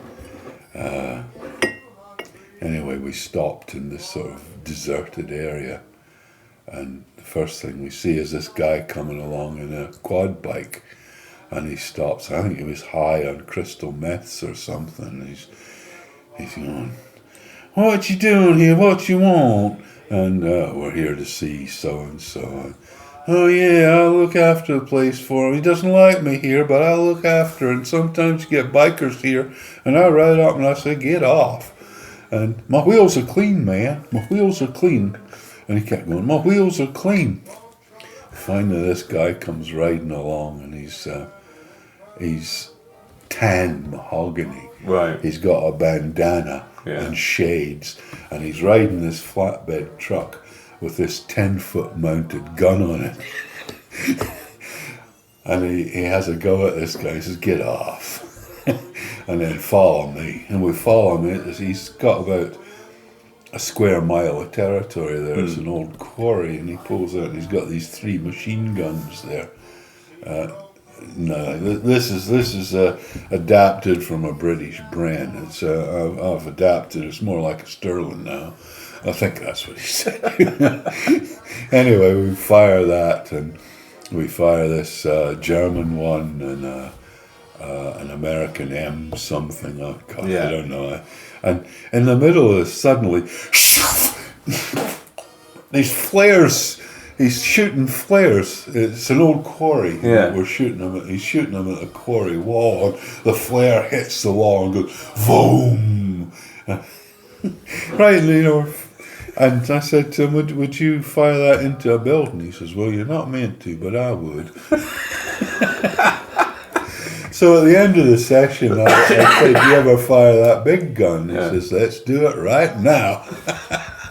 So I ended up holding this crate, boom, shooting chunks off this quarry. It was great but weird, because he starts out talking about the British attitude to guns, and I like the British attitude. I don't like guns. I just wanted to see what they were like, and I was lucky to get out of there alive. I think. Anyway, that's all off the subject. No. I think that's fascinating because, again, coming back to a point about you not liking violence, never having fired a gun and then firing a gun and going, actually... Yeah. That was good. I enjoyed it. All right, yeah. Yeah, you don't want to mess with me, man. But, yeah, I'm not keen on guns, and I certainly think the American attitude to guns is wrong, but... It's too ingrained ever to do anything about it there. You'll never take their guns off them. I was reading, I can't remember what American comic book writer it was, who was saying that every gunshot in a comic should happen for a very specific reason. You shouldn't have people spraying bullets everywhere, because in real life, guns only get discharged when somebody makes a decision to do so. And that's one thing that it sort of chimed in my head about something like Button Man, was that for all of its violence, for all of bullets going everywhere. Nobody is discharging those guns in a willy-nilly fashion. They are. It's very Not direct. unless willy-nilly was the target. Well, yeah, absolutely. But it's all very directed violence, and that kind of echoes back to the Judge Dredd kind of thing. It's all focused violence. It's not sporadic. No. It's not violence for the sake of it. It's very directed. Yeah, as long as it's the heroes or the main protagonists. But I mean, occasionally you'll get nutcases that are just out spraying. Yeah, it is all directed. Not necessarily rightly, Yeah. but yeah. And that's I think that's kind of a morality about guns in of itself that speaks of what you've just said. Is you guns guns are there for a purpose, and it seems as if you use them very particularly and very directly in your work. It's just if they proliferate the way they do in America, it's bound to be trouble. Yeah. Talking about the 1990s, Necropolis kind of slightly straddles the 80s and the 90s. I recently did a feature for the Mega Collection, the Partwork series. It's not seen print yet. Talking about Necropolis, and I compared it to T.H. White's The Once and Future King, and the sense of dread coming to the end of a phase, coming to the end of a moment, and there being two obvious successors: the vat-grown kraken and the young orphan You know giant. this story far better than I do. I may have reread it a couple of times. Yeah, there's some really good elements in it, the whole Kraken thing. Yeah. But my favourite part of it all was the Dead Man. That was the one that I thought was the best story segment of that whole story. It was. Why was that? I don't know, just because I really got into the story. Started off that I was looking for an artist, and I always liked what John Ridgway did on Summer Magic. Yeah. I thought it had a real mood and atmosphere to it. And when I was thinking of that story, he was the first artist that came to mind. Right. And, he was just the right choice for that. Strangely enough, I offered him a history of violence, and he turned it down because there wasn't enough money in it. Do you remember that, John? The Dead Man is cited as the great twist in 2000 AD history, the one nobody saw coming. Yeah. That's why I did it under a pseudonym of Keith Ripley, was it? I can't remember. I think it was Keith Ripley. Right. Dread in that is reborn in fire. Shortly after you did The Dead Man and Necropolis, you walked away to go off and do The Meg? Or Toxic? Yeah, and we'll come into that in a second. At the time, did you have a feeling of, well, I'm done with this character, I've taken it as far as I can? Because what really struck me when I interviewed Carlos a few years ago in Spain, he said that John is Dread and Dread is John, and so the things that you see in Dread are reflective of what John is thinking about at that particular time. Bits. The nice bits. The nice bits, not the shooty bits. Some of the shooting. Was there a sense in you that things had come to a close, that they had to be reborn? I can't remember well enough, to be honest. I think I had enough of working sort of weekly for 2000 AD at that time.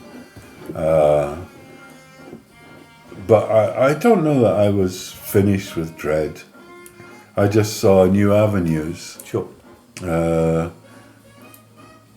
And I can't remember whether this was before we got a decent royalty deal or not. It probably was round about that time. Yeah. It was when they asked me to do the magazine, that's when the royalty deal, and at that time, there was no real reward for doing it. The only extra money we got was when we extorted some out of Titan, for instance, for publishing books. I think at one point you were getting like a 1% royalty deal, which is ridiculous.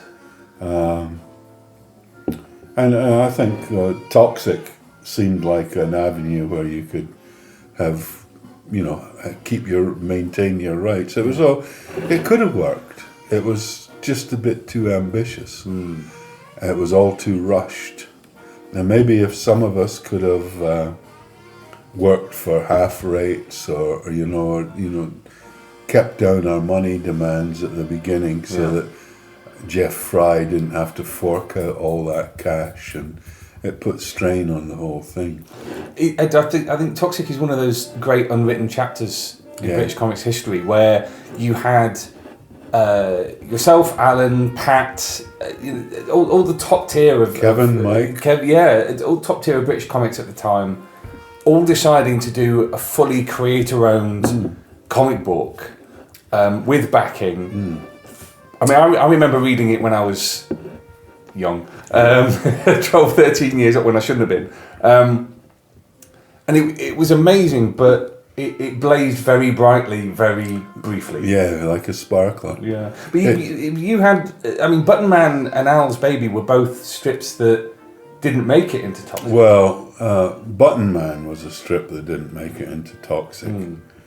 At that time, see, part of the trouble was that we didn't have strong editorial from the beginning. Right. You need a strong editor. To keep these disparate and hard to handle creators in line, we needed a good editor. And Margaret Clark wasn't really up to it. She was our first choice. And I don't know how long Dan Abnett lasted, and then Pat had to do it, and that was wrong because he was one of the creators. Yeah. And he ended up, I'm not going to go into that, but it was wrong that he had to do that. But by then we were all splitting up. I objected to the way that they treated Margaret Clark, and I didn't want any more part in the whole thing. But had it been handled properly from the beginning, it could have worked. Because there was some good stuff going in there. It was decided that Accident Man and Button Man were too similar, and it was Button Man that wasn't wanted. Right, okay. Okay, I'll say no more about that. I hadn't actually done Owl's Baby. Owl's Baby was a creation for the Meg. Oh, right, okay. I thought everybody seems to think that, but I never did it for Toxic. Right. No. My mistake. No, everybody thinks that, but that's not true. Okay. Because I never did it. Part of my trouble is I didn't make a major contribution to Toxic, and I should have contributed more. Right. I took too long to get Button Man going. And I really didn't do my part in it. I should have worked harder or done more. I don't know. I may have been distracted by the magazine around then. Right. But I didn't. I let them down by not contributing enough. But there were a lot more systemic problems in Toxic. Sure. And it stemmed from having a good editor, which we didn't, and creators demanding too much and being promised too much from the beginning. We should have worked on a shoestring for a while and given the thing a chance, because it could have worked. It could have been. The initial sales were quite good. Right. Can you remember what they were? I think they were about 25,000, something like that. Good for the time. Not that they told me. It could have worked. It's a shame, but it was a reaction to the way we've been treated by IPC and Maxwell. Yeah. Up until that point, where we all felt we should have a greater stake in the creations we'd made. It's like now, it really irritates me when I see Titan publishing my material and they don't pay any royalties. So I wonder they even credit me on it. You know, and I think it's just wrong that they should be able to do that. Because that moment in British comics where the old industry had died, had faded away, even the Eagle had finally gone, but you had this sudden blossoming. You had Toxic, you had Deadline, you had Crisis, Revolver, all of these attempts to generate some of them something fairly new. poor attempts. But, Some of them, well, value judgments aside, but this sudden explosion in all of these titles, and all of them fall this by the was wayside. when people, adult comics was the watchword. Yeah.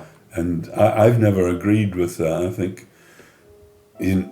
what's an adult comic? Tell me. I like to, maybe it's a comic with a lot of swearing, or I like comics to be accessible. Like any book, any Graham Greene book or John Steinbeck book, you pick them up at any age and read them. And I never agreed with this concept of adult comics. I thought it was nonsense. I never wrote an adult comic. I wrote ones that only adults should be allowed to read. But it was never an adult comic. It was still silly. But that was the watchword back then, adult comics. And that's what all these were supposed to be, Crisis and Revolver and whatever. But entertainment was always a thing to me. Please your readers. Do something that you enjoy and hopefully they'll enjoy it. History of Violence was made into a film. Yeah. What was that experience like? Because was that your first time with something being made into... No, Dread came before that, the first Of course Dread. it did, of course it did, sorry, yeah. Yeah, it was a totally different experience from Dread. Yeah. Well, in that I got some money. Tell the story that you told in the car on the way here. I think that was about the house. Oh, the house, yeah. Actually, I did get some money from Dread, and it enabled me to move out of one of the worst housing estates in the south of England to a thatched cottage in Suffolk. And the high-ups in, what was it then, Maxwell, came out to visit me, and they were calling it the house that Dread built.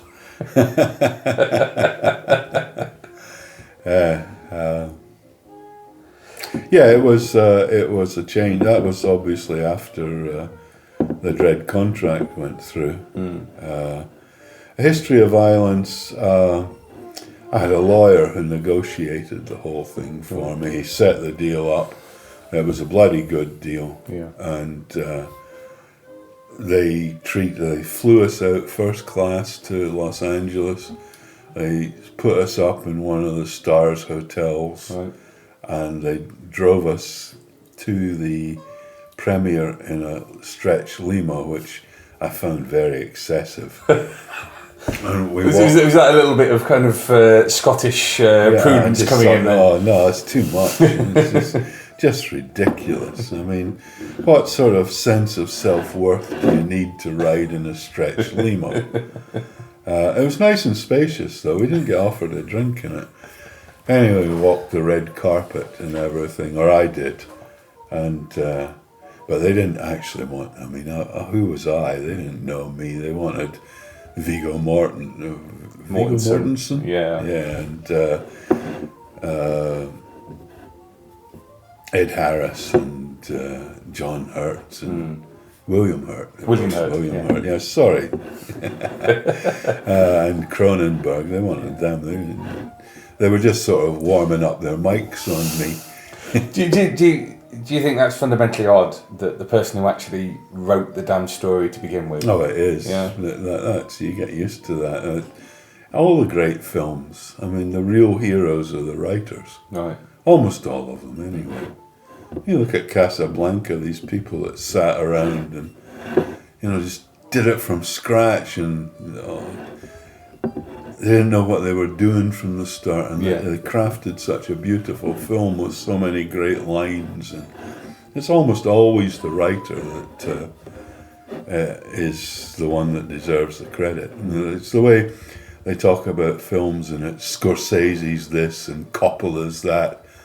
Well, okay, fine, if they did the script, it's their film, but it's just, yeah, a director, a photographer, they can add a lot to it. Actors, they can add a lot to it too. They can make or break a film by a good performance, but basically it's a script. You got nothing unless you got the script.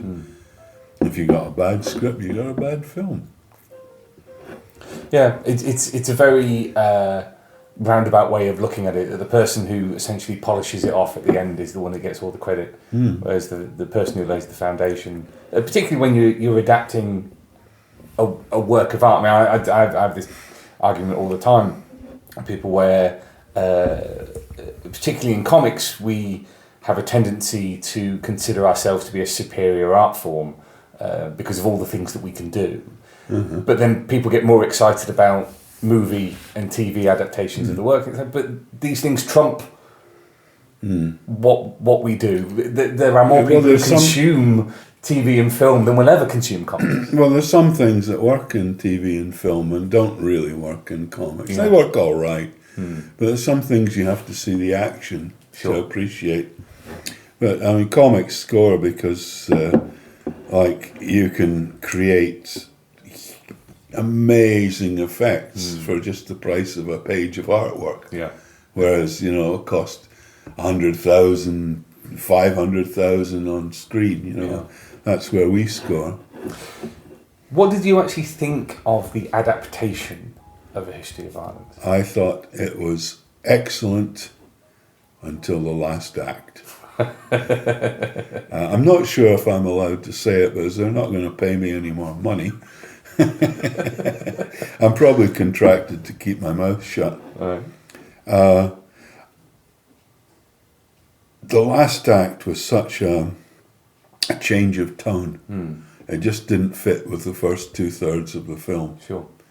My last act was much better, but I wonder now why they decided to abandon it. Maybe they thought it was too violent, and it was. It was very violent, but it fitted with the whole rest of the film. Whereas suddenly, in the film, it turned from tense drama into farce. Yeah. And I laughed. I mean, I thought it was bloody funny, but it didn't sit well with the first part of the film. Yeah. At the same time, I think it was a bloody good film. Right. And I can accept it for what they did with it. And I can even accept their ending, even though mine would have been better. At least it gave me some laughs. There were no laughs in my ending. You mentioned earlier about the 1990s being this extraordinary period of productivity for you. Is there one thing that stands out from that? Is it History of Violence? Is it Button Man? Is it something else that you did where that is exemplar of you realising, putting into practice everything you'd learnt in the previous 20 years? I think it was all of it. It was like the creation of the magazine. Really? Which, had so many stories in it. I mean, I got some things wrong. But I created a lot of good stories for it, like America and Al's Baby eventually, and Young Death, which is probably, people would think in the death canon that was where it started to go wrong. It turned into an out-and-out comedy. But I'm afraid that's the way I was heading with death anyway. We were talking earlier about how there's humour in everything you do, even if it's not massively apparent. Of course, Judge Death is that character where, I mean, you've said many times before that you've struggled to find the horror because it is a fundamentally ridiculous concept. But sort of looking back at the creation of the Dark Judges, what really struck me recently with rereading the original stories was just how extreme, just how ridiculous the concept of them is. But it is. So you're talking about an opposite of Judge Dredd. So automatically you think perhaps some kind of bizarro Judge Dredd where he's the opposite, where he's, I don't know, a pacifist or something like that. But you went to the dark, so you end up with not just Judge Death, but a character with a sheep's skull for a head, one who's on fire, one that's based on fear. I mean, talking about the kind of warped imagination, that's a hell of a place to take that concept, to say what is the opposite of my character. Well, it's not just what you think, it's even further in that direction. None of it would have worked if it hadn't been for Boland's great artwork. You know, if it had been a second-rate artist, it would have just died. But Brian's artwork on it was so fabulous that it really made it. He says that the only reference I sent him was it a sheep's head?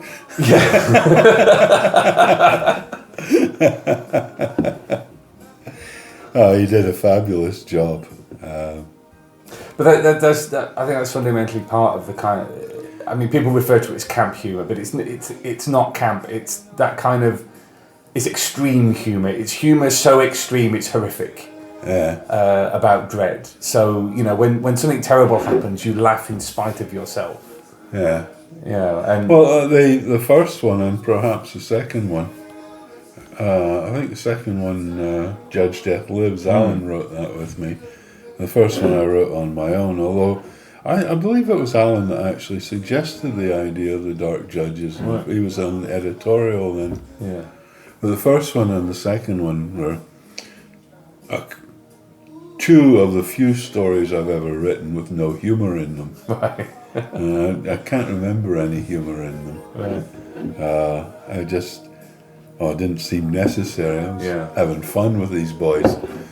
No, I didn't know Brian would draw them so well, though. There's that wonderful moment when I think it's in the second. Yeah, it's the one where you have the four dark judges for the first time, and there's a guy in the shower, and you can hear a commotion outside, and he shouts out for people to pipe down, and Death sticks his head into the shower cubicle. I remember reading that as a young man and being absolutely horrified by this enclosed shower cubicle and having nowhere to go, and this terrible apparition just appearing. But I mean, even that, we're laughing about it. It's funny. It's horrific, but it's funny. Do you think that's the problem? That you kind of have to keep up that level of horror in order for it to be funny. Otherwise, it just descends into comedy. Wow. Oh yeah, you're going to be pretty horrific. Yeah. I don't think I'm a real horror writer. I'm a horror funnier. I really enjoyed writing Young Death, although I can see how it sort of destroys the notion of death as this ghastly creature. I mean, he is a ghastly creature, but he's got this silly backstory. I don't know, but I mean that's exactly the thing that we're talking about is that so much of the horror in data. If you read something about a serial killer, say for example, without wishing to cause anybody any distress, somebody like Harold Shipman, one of the most prolific serial killers in British history, in fact world history. A comedy serial killer. Hello, dear. But the mundanity of his killing spree. And he's like Ulla Blint. Yeah, exactly. It's that kind of easing people away. Oh, I'm the angel of mercy kind of thing. And with Young Death, there was some out and out comedy, but a lot of it was just the mundanity and the terrible lack of dignity afforded to the dead. Yeah. I often wondered if he was doing it because he thought he was doing a good deed. I mean, it couldn't really be. He did so many, but you think, there's this poor old thing suffering away. I'm going to give her an overdose of morphine. That's probably where he started. And do the good thing. Yeah, he started, and then that was fun. Yeah. But after that long period of comedy death, you did The Wilderness Years, which still had some comedy in it. Yeah. And My Name Is Death. Oh yes. Yeah. And then Greg talked to you about Dark Justice. And you said in interviews at the time that this was an attempt to reclaim the horror aspect of death. Do you think you achieved that? Partially. Okay. Yeah, but the main thing was, I mean, the problem with death was it worked to a formula. They come along, create havoc, Dread deals with them. Right. And this was mainly an attempt to rehabilitate them as horror characters, but also to give a different ending. So that Dread didn't win for once. Dread barely escaped with his life. Right. And that's what I was trying to achieve at the end. And we don't know what's happened to them. Are they still drifting through space? Yeah. I don't intend to pick them up again, but maybe somebody else will. Sure. But the main thing was to break away from that formula. It was almost impossible to break away from. That they come along, create trouble, Dread deals with them, or Anderson, with Anderson's help. And in this case, they didn't. Let's talk about Outcast. Okay. Because Once again, this is something they didn't realise was comedy. They thought it was serious. Because in the 80s interviews that I've read, you talk about your great hopes for Outcasts, and this was the time of the original British invasion, and while people like Alan Moore, Dave Gibbons, people like that, very readily found a home at DC. We didn't. You didn't. No. And even with the success of so Alan had great success with his Batman, and then he had the great success of Judgment on Gotham. But America just didn't seem to take, even with stuff like Outcasts. No, Outcast was. We quite enjoyed it, but it was. I think we were too restricted by what had gone before in American comics, and we should have done more of our own thing. Right. They didn't know what it was. They didn't realise that they actually had a comedy, and they didn't bill it as such. Things like Hero in a Bucket, I've never seen that before. There were some really good elements in it, but explain more about Outcast, about the concept behind it, because it's not a series that comes up in regular conversation. Yeah, well, I can't remember it then. It was sort of four people against a cruel state, big city, and so the flip side of Dread. They'd had enough, and they were going to do something about it, and it started off fairly straight, and then fairly quickly descended into farce. I don't know. But one really good character from it, Yancey Queeg, couldn't be killed. But there's not a lot you can do with a character that can't be killed. So we had him reduced to this sludge that lived in a bucket. And this one of the other characters, B.D. Rickenbacker, used him as a weapon, and he was hitting people with the bucket and saying, "Nice one, Jens!" And I can't imagine why they didn't go for at this. that point they realised it was comedy, and they'd been billing it wrong. But they should have known with us. But that's Kenny Who was a story about us trying to get them to accept this story, to actually do something. Maybe they were right. Maybe they saw this as a loser. But we did about. It was Dick Giordano who was the original editor, and then Andy Helfer got put on it. And the number of phone calls that Andy didn't return. So we got together, and we decided that one of us had to go to New York and see them about it. And so none of us had much money, so we all chipped in. And Cam was the one chosen because we figured he was the most personable. So we sent him across, and Kenny Who is the tale of Cam going to New York. Brilliant. Kenny Who?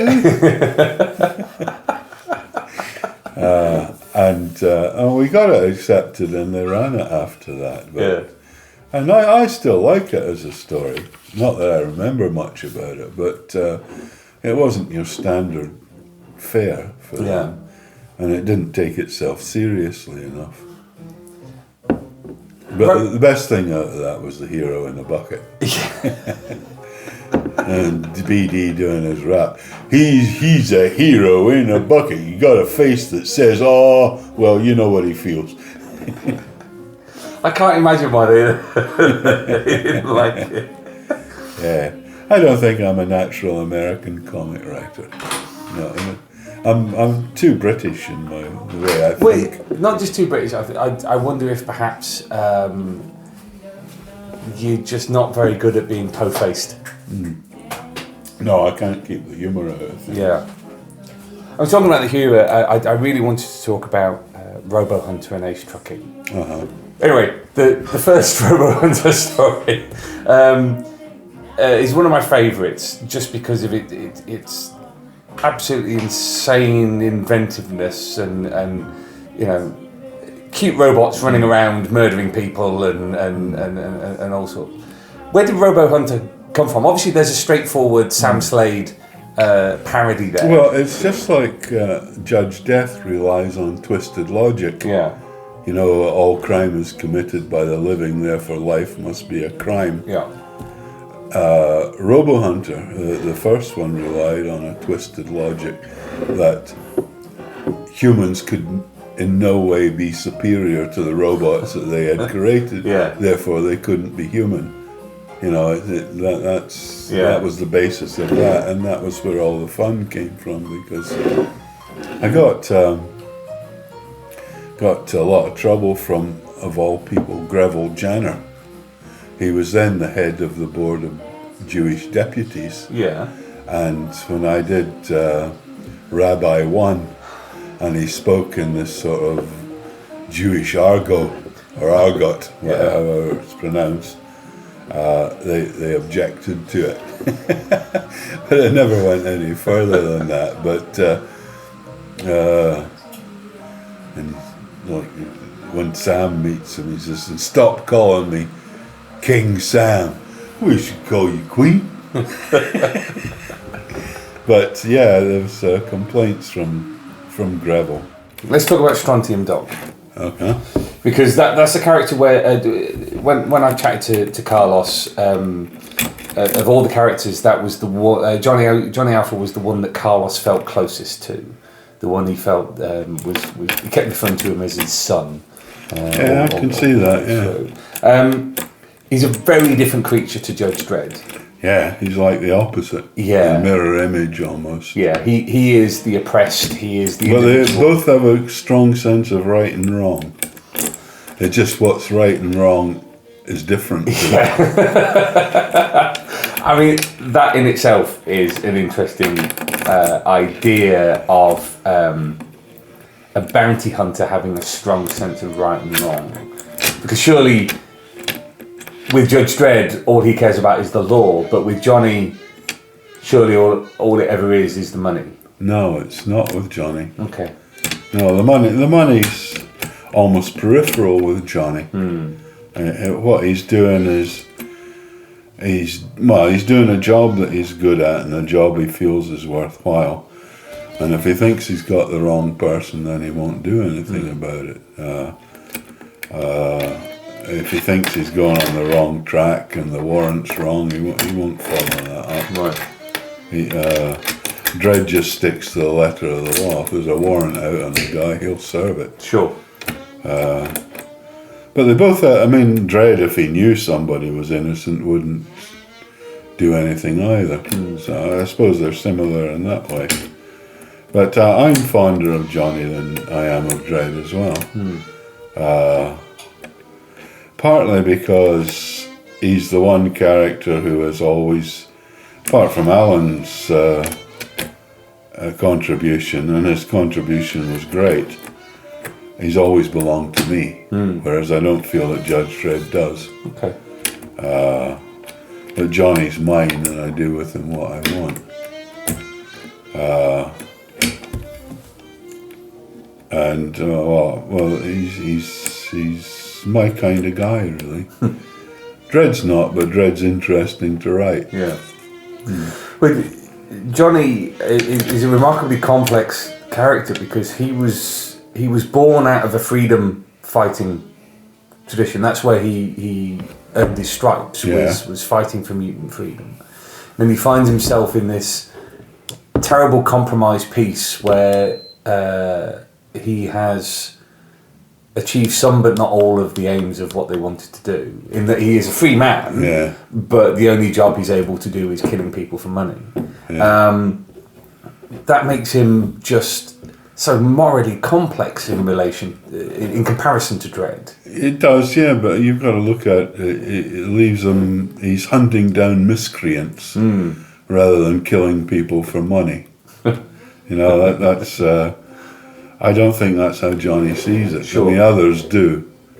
Most of the people he works with do. I'm just going, put one in the heat and get him back here.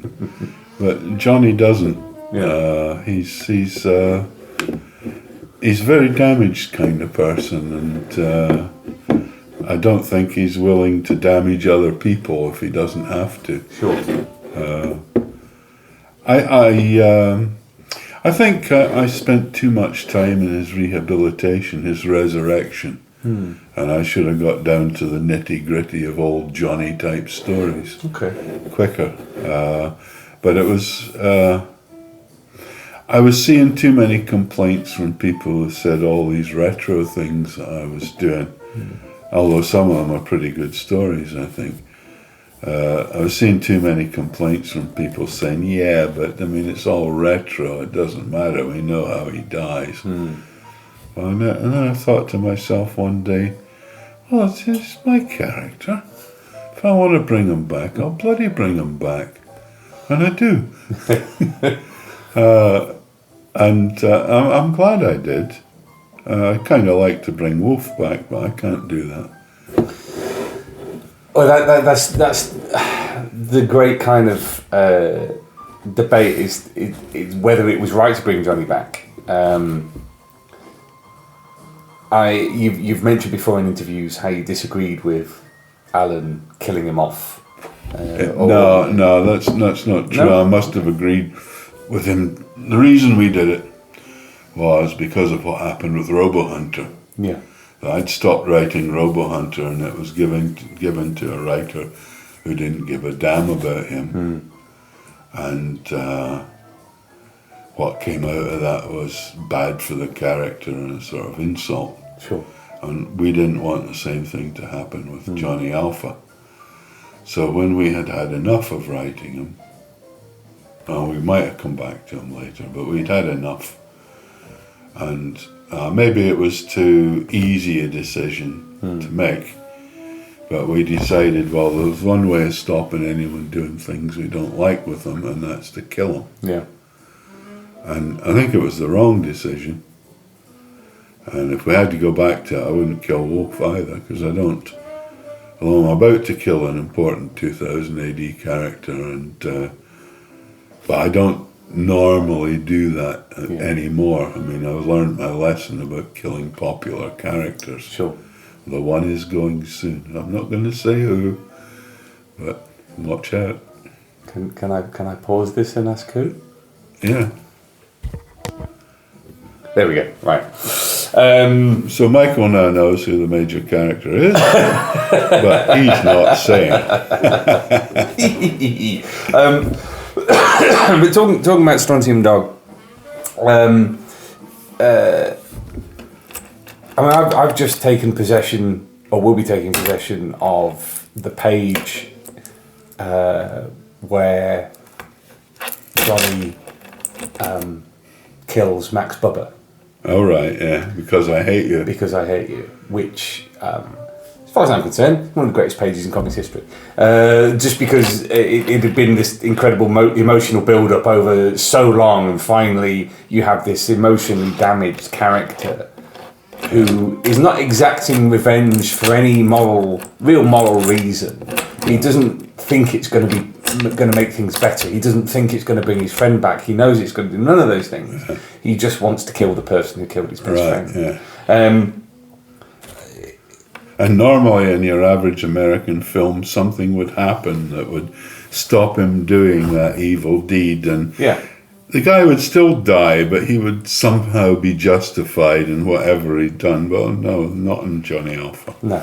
And I think that's the fundamental strength of that character is that he can do a terrible thing and walk away from it. And that's 2000 AD. That perfectly sums up what 2000 AD is about. It's not some kind of... It's because it's a terrible thing, but everybody understands. Yeah.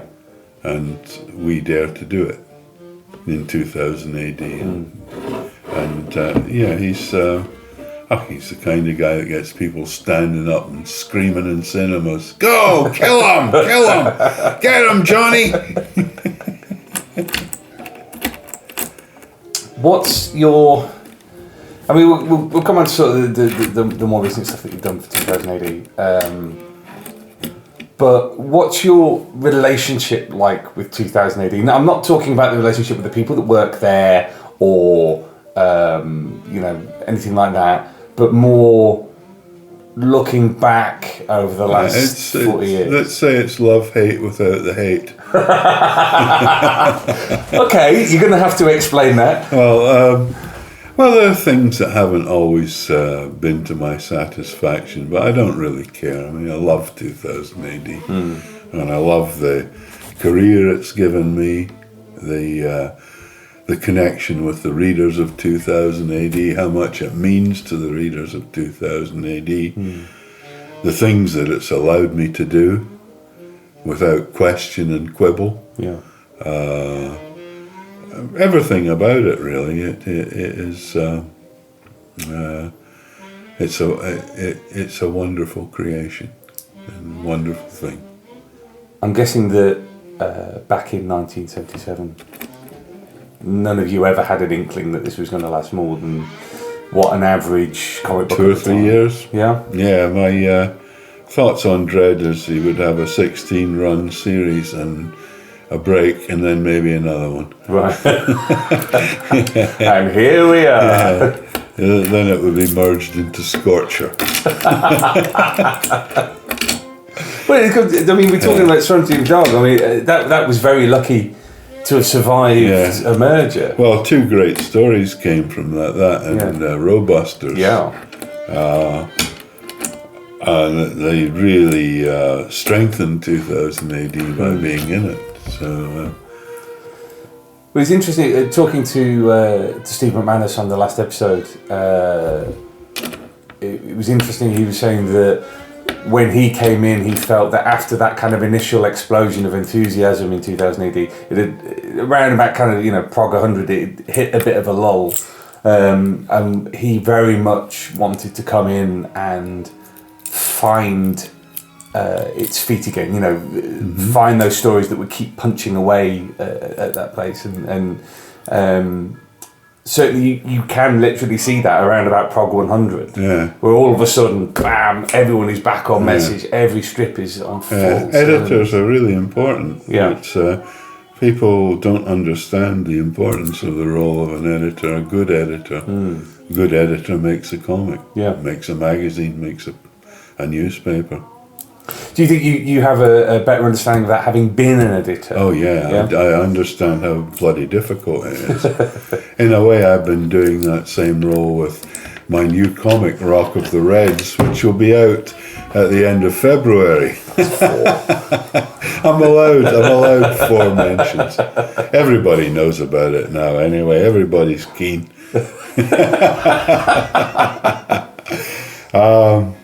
Yeah, I mean, it is a thankless task. Yeah. And like if I was editing the job I'm doing now on Rock of the Reds, out in Five. It's a sort of editorial job. Like I've brought everybody on board. I'm checking the artwork, writing the scripts, editing the scripts against the artwork. I chose the colorist and the letterer, and I'm pushing it all through. If that had been an anthology, I couldn't do anything else. And if I had to read incoming scripts and decide whether they were passable or not, it would just drive me crazy. I couldn't do that. That's why I quit the magazine. One main reason that I felt I was being too subjective with everybody's submissions. Right. And just because I didn't like it didn't mean it wasn't good. You know, I have the things I like and things I don't, and an editor has to have a much broader perspective on things. And I wasn't. I was too narrow. It's a devilish job, a really hard job, and I admire anyone who can do it well. As the 21st century dawned and the rebellion era of 2000 AD began, your writing on Dread shifted.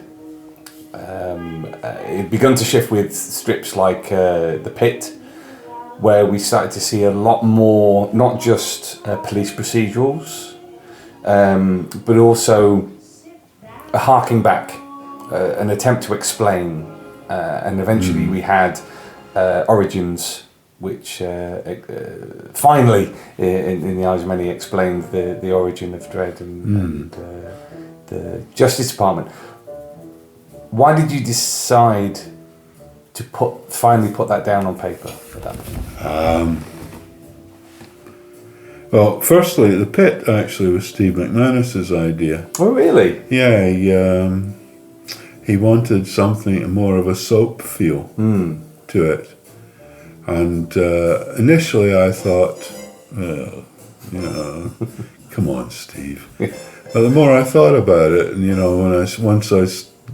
you do what you're told. Yeah. And once I got into the story, I realised there was real mileage in it and a different perspective on Dread and the whole Justice Department system. You get a different story, and it works really well.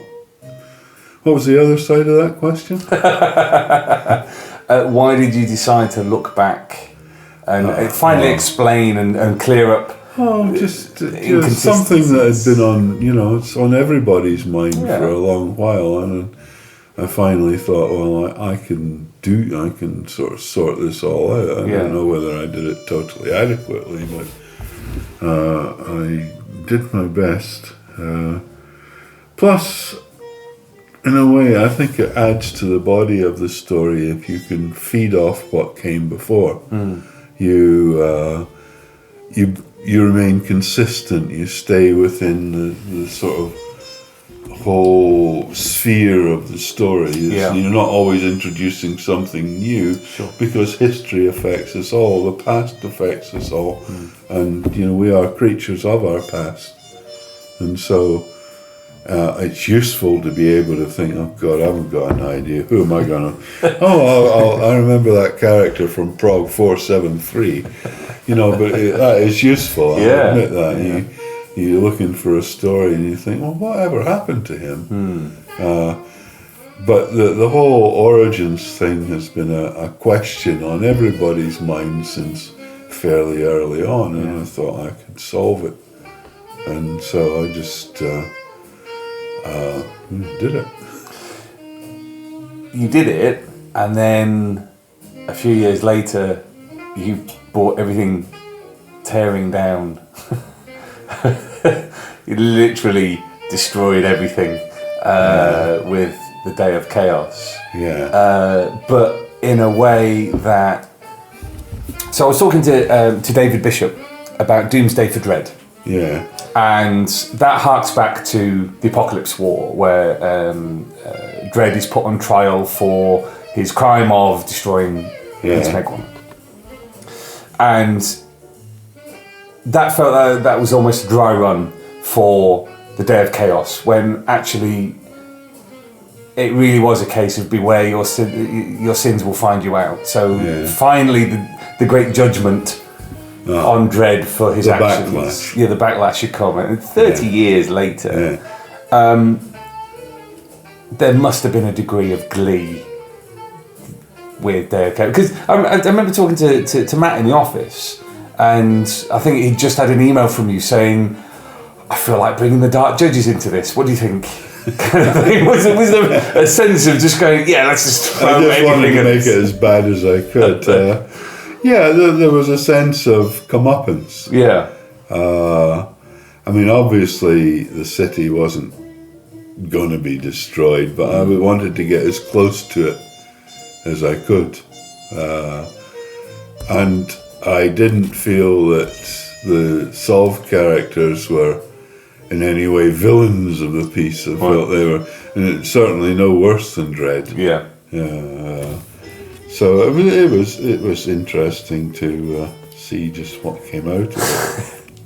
The way that you've been writing, I mean, even just kind of Day of Chaos aside, the way that you've been writing Dread in recent years is very, very different to how it was Yeah, it is. 10, 20, 30 years ago. I feel I've grown up a bit. Yeah? Yeah, I feel I'm a much better writer now than I was earlier on. Earlier on, I was ideas Sure.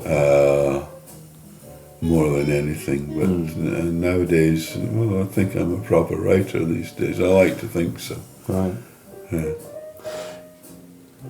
Is there a story you would like to tell? Yes, I'd like to write Dread's Death, but they won't let me. You keep threatening this. Well, I can still write it and publish it anonymously, but I'd like to write it. Yeah. But yeah, I know they're never going to let me do that. Hypothetically, Yeah. how would you do it? I would do it with ample consideration. I would do it caringly. I don't know. It's a really hard one, but I mean, he has to have a good send off. I don't want to do it as one of these what ifs. Yeah. No, I would hate, do that. No, I hate to do that, but and I don't want to see the end of Dread. I would just like to write his demise, have it printed, and be paid for it. I'll bring him back. I've done it before. It's a very slippery slope there, John. But to me, I don't see the problem if a clone replaces him. I think you could just take over as Dread. It doesn't worry me. It may worry the fans Yeah. if it's not the actual embodiment of Dread. Do you remember when you gave Dread cancer? It was like a 2-3 panel. Yeah, it wasn't thing. much. Yeah, This is entirely me. This is not me speaking on behalf of anyone whatsoever. I always thought if you were going to do that, you could do it in passing, not make a big thing of it, yeah. and just say, "Oh, but you were replaced by a clone 5 years ago. We just didn't tell you." We switched your brains out ages ago. What are you talking about? Anyway, carrying on. Yeah. That kind of because that's one of the things I think the fans really react to, and anyone who enjoys Dread really reacts to is the subtlety, the offhandness of major events. Yes, like Giant's death. Yeah, Yeah. exactly. It was terribly shocking at the time. People very upset, but That's people so often die. that's how it happens. Yeah. Yeah, it's Dread could walk out in front of a car. I don't think they like it. Dread has an automobile accident. That's it. Yeah, it's. But I try to let real life intrude into his life as often as I can. Yeah. I mean, like his strained relations with Vienna. I can just picture that, him sitting there and wishing he was someplace else, but he's got to do this duty, and he likes the girl. See, we were talking about origins and about the kind of consistency in storytelling, and Dread having a niece sounds ridiculous. and yet you've managed to make it work within the context. Yeah, if it had been done mockishly, Yeah. it wouldn't have worked. But it's because Dredd's such a stiff prick. That's what makes it work. That Yeah. you know he doesn't want to be there, and you know that she probably would rather he wasn't either. Yeah. But she's trying her best, and he's trying his best, and they're fond of each other in their own way. There's such a remarkable supporting cast now to Dredd, because for so very, very long he was the main character. Yeah. Giant had been killed. Characters like Decker that I think Garth brought in were killed off. But now you have Giant, you have Dolman, you have Vienna, you have Beanie. Yeah. Was this you attempting to introduce a bit of variety, a kind of new dynamic to the strip? Well, yes, just sort of to see another side of his character. Yeah. Not that it's that much different. To see how he deals with this, and like with Beanie, he actually feels like a mentor. Yeah. And he's interested in her career. And Vienna, although he doesn't really want to see much of her, he wishes her well and wants to. He's morally bound to make sure she's well. And just his different relations with people, and to show him more as a human being, which for the first few years I didn't really see him as. He was more of a robot. Yeah. And it's just giving him a bit more personality. Yeah. I suppose there's a lot more one could do about the monk-like aspect of, but I really don't want to get into sexuality or anything like that. Like when I see it in a movie, I fast forward any sex scene. It's just so boring. I mean, I watch porn, but I don't want to watch movie sex. Don't want that romance stuff. No. It's just it's stupid. It's like reading it in a book. Don't okay, just sit next morning. That's all I want to know. Well, it's remarkable in comics that on and off you have been the guiding hand in a character for the best part of 40 years. There isn't another character in comics that has had that. I couldn't have handled it all on my own. But you're always there, even when somebody else is writing it. There's always grey presence. this shadow. I feel really sorry for other writers. Really? It's testament to their skill that they've done so well with this vulture hovering in the background. Can I do this? Can I do that? Sure. Whereas I can do anything I want. It's tough for them. But is that not the mother of invention? That when you have a constraining system, that's when creativity is at its best. Yeah, I guess so. I guess, but I suppose if each of them, any of them, was in control of the story, they would be able to invent their own rules. But they can't quite at the moment. They've done things to my characters I'm not terribly pleased about. Yeah. But it's they've got to have some leeway. Not that they weren't good stories, but yeah. Is there a moment when you've seen something that's happened in Dredd? I mean, I presume you read 2000 AD on a. No, I never. No, you never read it. Never. Okay. I don't think you should. I'll end that line of questioning. I can't read comics. Really? I mean, even though I know some of them are really good,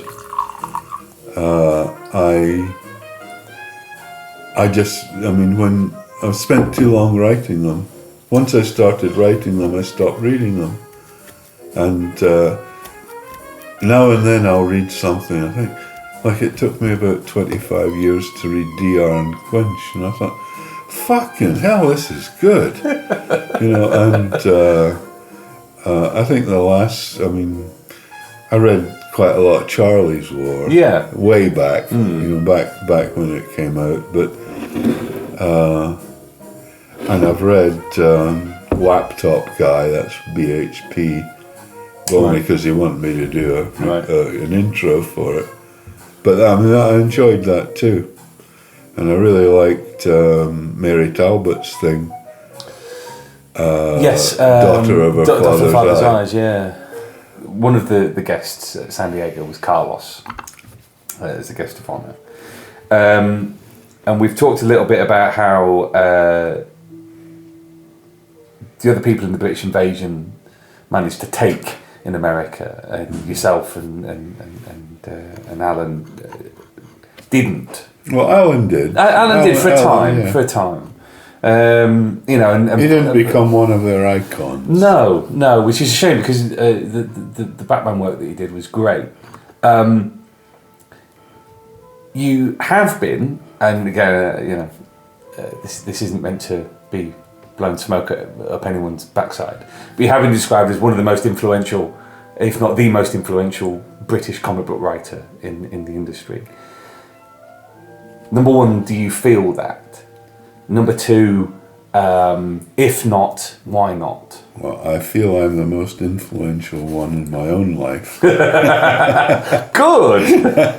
That's a start. Yeah. God, I don't know. It's not for me to say. Are you flattered by it? I am, but I would have to say that Pat Mills is far more influential on British comics than I have been. I mean, just simply by the creation of 2000 AD, if nothing else. I'm flattered by it. It says to you, you've done good work. It's important to people, and that's important to me. Yeah. So I really like meeting fans, and 2000 AD fans in particular seem very intelligent, by and large, likeable bunch. One or two, but no, I mean, I do like meeting the fans, and even people who come up to me and don't know who the hell I am.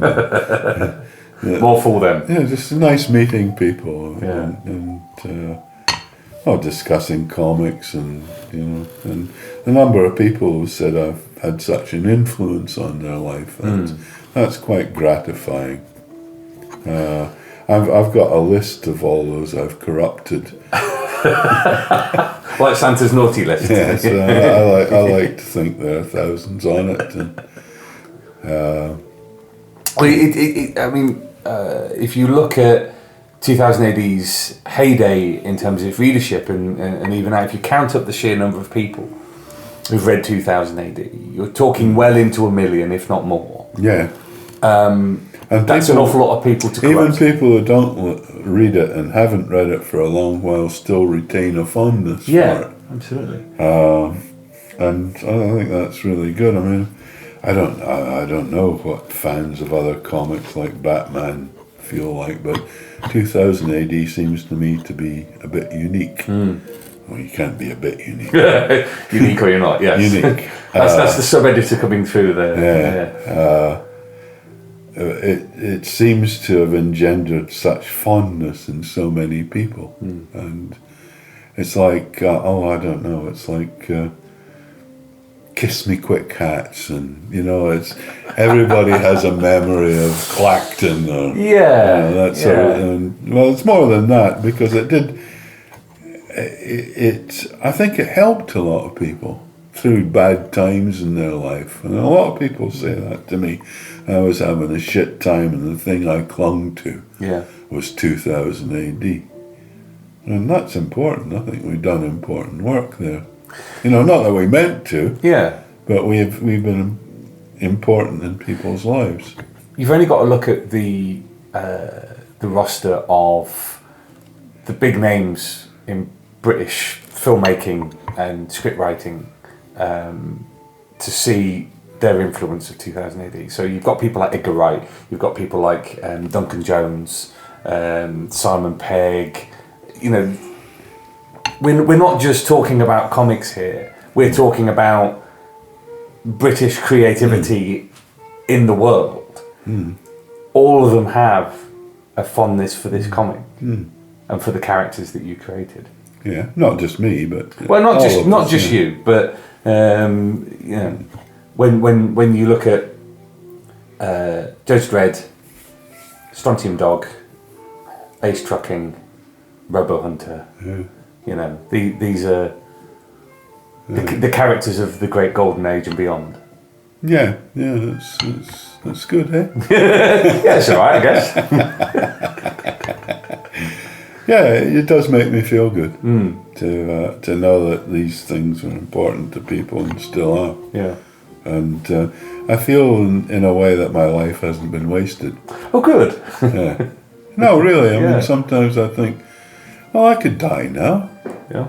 I'd be quite happy to die. Well, no. You know, I could Not quite that far. Yeah. But you know, I think, oh, I've achieved things I never imagined I would achieve, and I can be fairly pleased with what I've done. Not everything, but There's a lot of themes of in your work of compromise, of choice, of squaring up to a situation that one may not necessarily wish to have to deal with. well, the thing is that our choices define us as characters. I'm interested in character. I mean, I don't think of scripts. I mean, I think visually, but I don't think particularly it's like a hazy visualization of what's going on. Yeah. I think in terms of dialogue and character. And the characters, to me, are the most important thing in a story. How a character will react, what they'll do. And that's what defines each and every one of us. It's the choices we make in any given situation. That's character. And that's... It does feel that way. So many, even in things like Button Man, you know, it does seem like character is the first consideration. So many comics are high concept first, Yeah. character second, but yours have always been the other way around. Always character first. Yeah, I just let the character carry the story along. And that's what interests me. It's like, what will this person do? What will that person do? How will they clash? How will they react? And how, what choice does he make to get out of this terrible situation? Yeah. You know, it defines him. It defines all of us, our choices. You mentioned Steinbeck and Graham Greene earlier, both writers who embody exactly that principle, that it's about the choices that you make in the situation. Although in Steinbeck's case, a lot of the choices are forced on them. They're more victims than protagonists. Anyway. But I was going to ask, you know, if comics aren't your reading, what is? What do I read? I decided I went to the Caribbean for one holiday and decided that I would take Anna Karenina with me. And by God, I ploughed through that thing. It ruined the whole holiday. I mean, I'd read War and Peace as a youth, and I really liked it. But Anna Karenina bored the arse off me. But I felt I was a completist back then. I no longer am. That finished me. But I read Anna Karenina, and oh well. Stuff I read, I like Patrick O'Brien's naval novels. Okay. I like the sort of soap aspect of them. I think he should have increased the action a bit and cut down a wee bit on the soap. But I liked his novels. I've still got all 20 of them, and I'll probably read them again when I've got Alzheimer's and forgotten I've read them. I'm a real fan of Michael Connolly. Oh yeah. I like people that write really well, who write beautifully. I wouldn't say that Connolly writes beautifully, but he writes well, and he draws you right into the story. He gives you just enough background, just enough personal stuff, and and the story rattles along. So he's got one or two flaws that irritate the hell out of me, but I'd say he's about my favourite author now. Right. And another one I've just discovered is William McIlvenney. Oh yeah. I've read his first Laidlaw. He's a Glasgow detective, and it's literature rather than crime. You know, he writes beautifully, and he has really deep insights into like what makes a Glasgow hard man. Right. Now, I've never really analysed it, but McIlvenney put his finger right on it in that first Laidlaw. And Robbie Morrison's lending me the next one, and The Big Man as well, because sadly he's gone now, McIlvenney, but I think he's a splendid writer. He's worth anybody's time reading. Right. Steinbeck. I love Steinbeck. I must reread all his stuff. He was my big discovery as I was a member of this private library across the road from me, and I walked across and I saw this name, Steinbeck. I think it was The Grapes of Wrath I picked up. And I'd heard the name, but I didn't know anything. I read it and I was just a fan, you know, and I've read everything he's written. I don't particularly like Graham Greene. Okay. Although some of the stuff I've read of his is good. But these are my favourite authors. Looking to the future, we've talked a little bit about Rock of the Reds. Rock of the Reds, number 6. We talked a little bit about what you'd love to do with Dredd, to round off his story. Do you see yourself retiring, or are you a writer who will just keep going until they can't go anymore? I was going to retire a couple of years ago, and that's why I started doing conventions. I was doing a sort of goodbye and thank you tour. Right.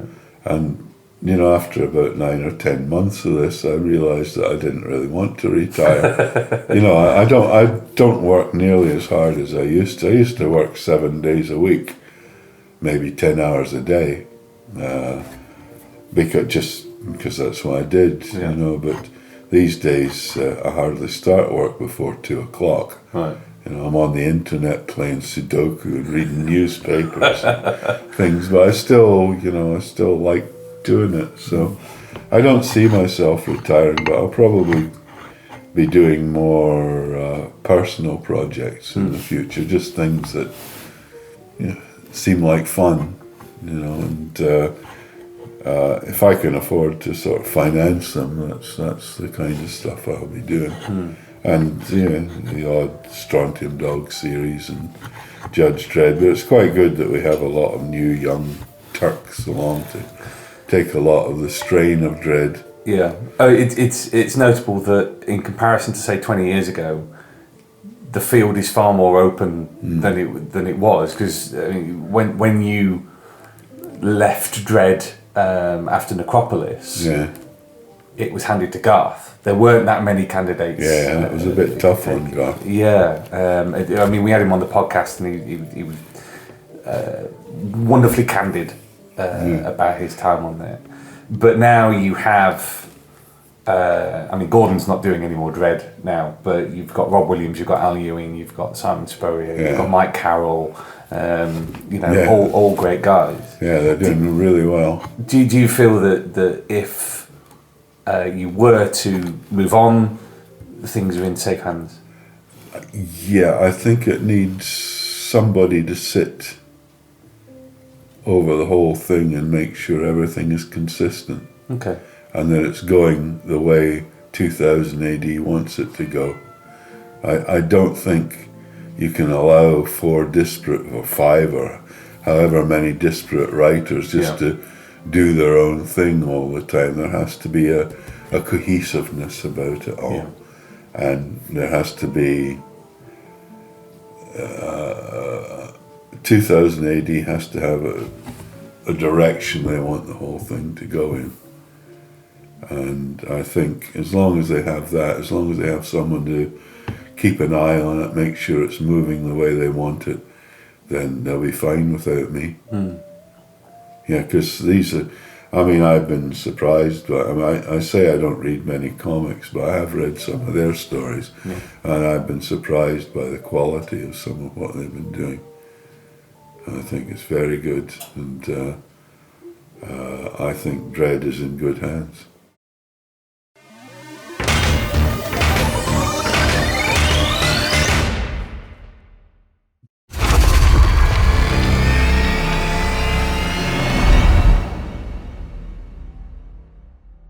Alert! Alert! Alert!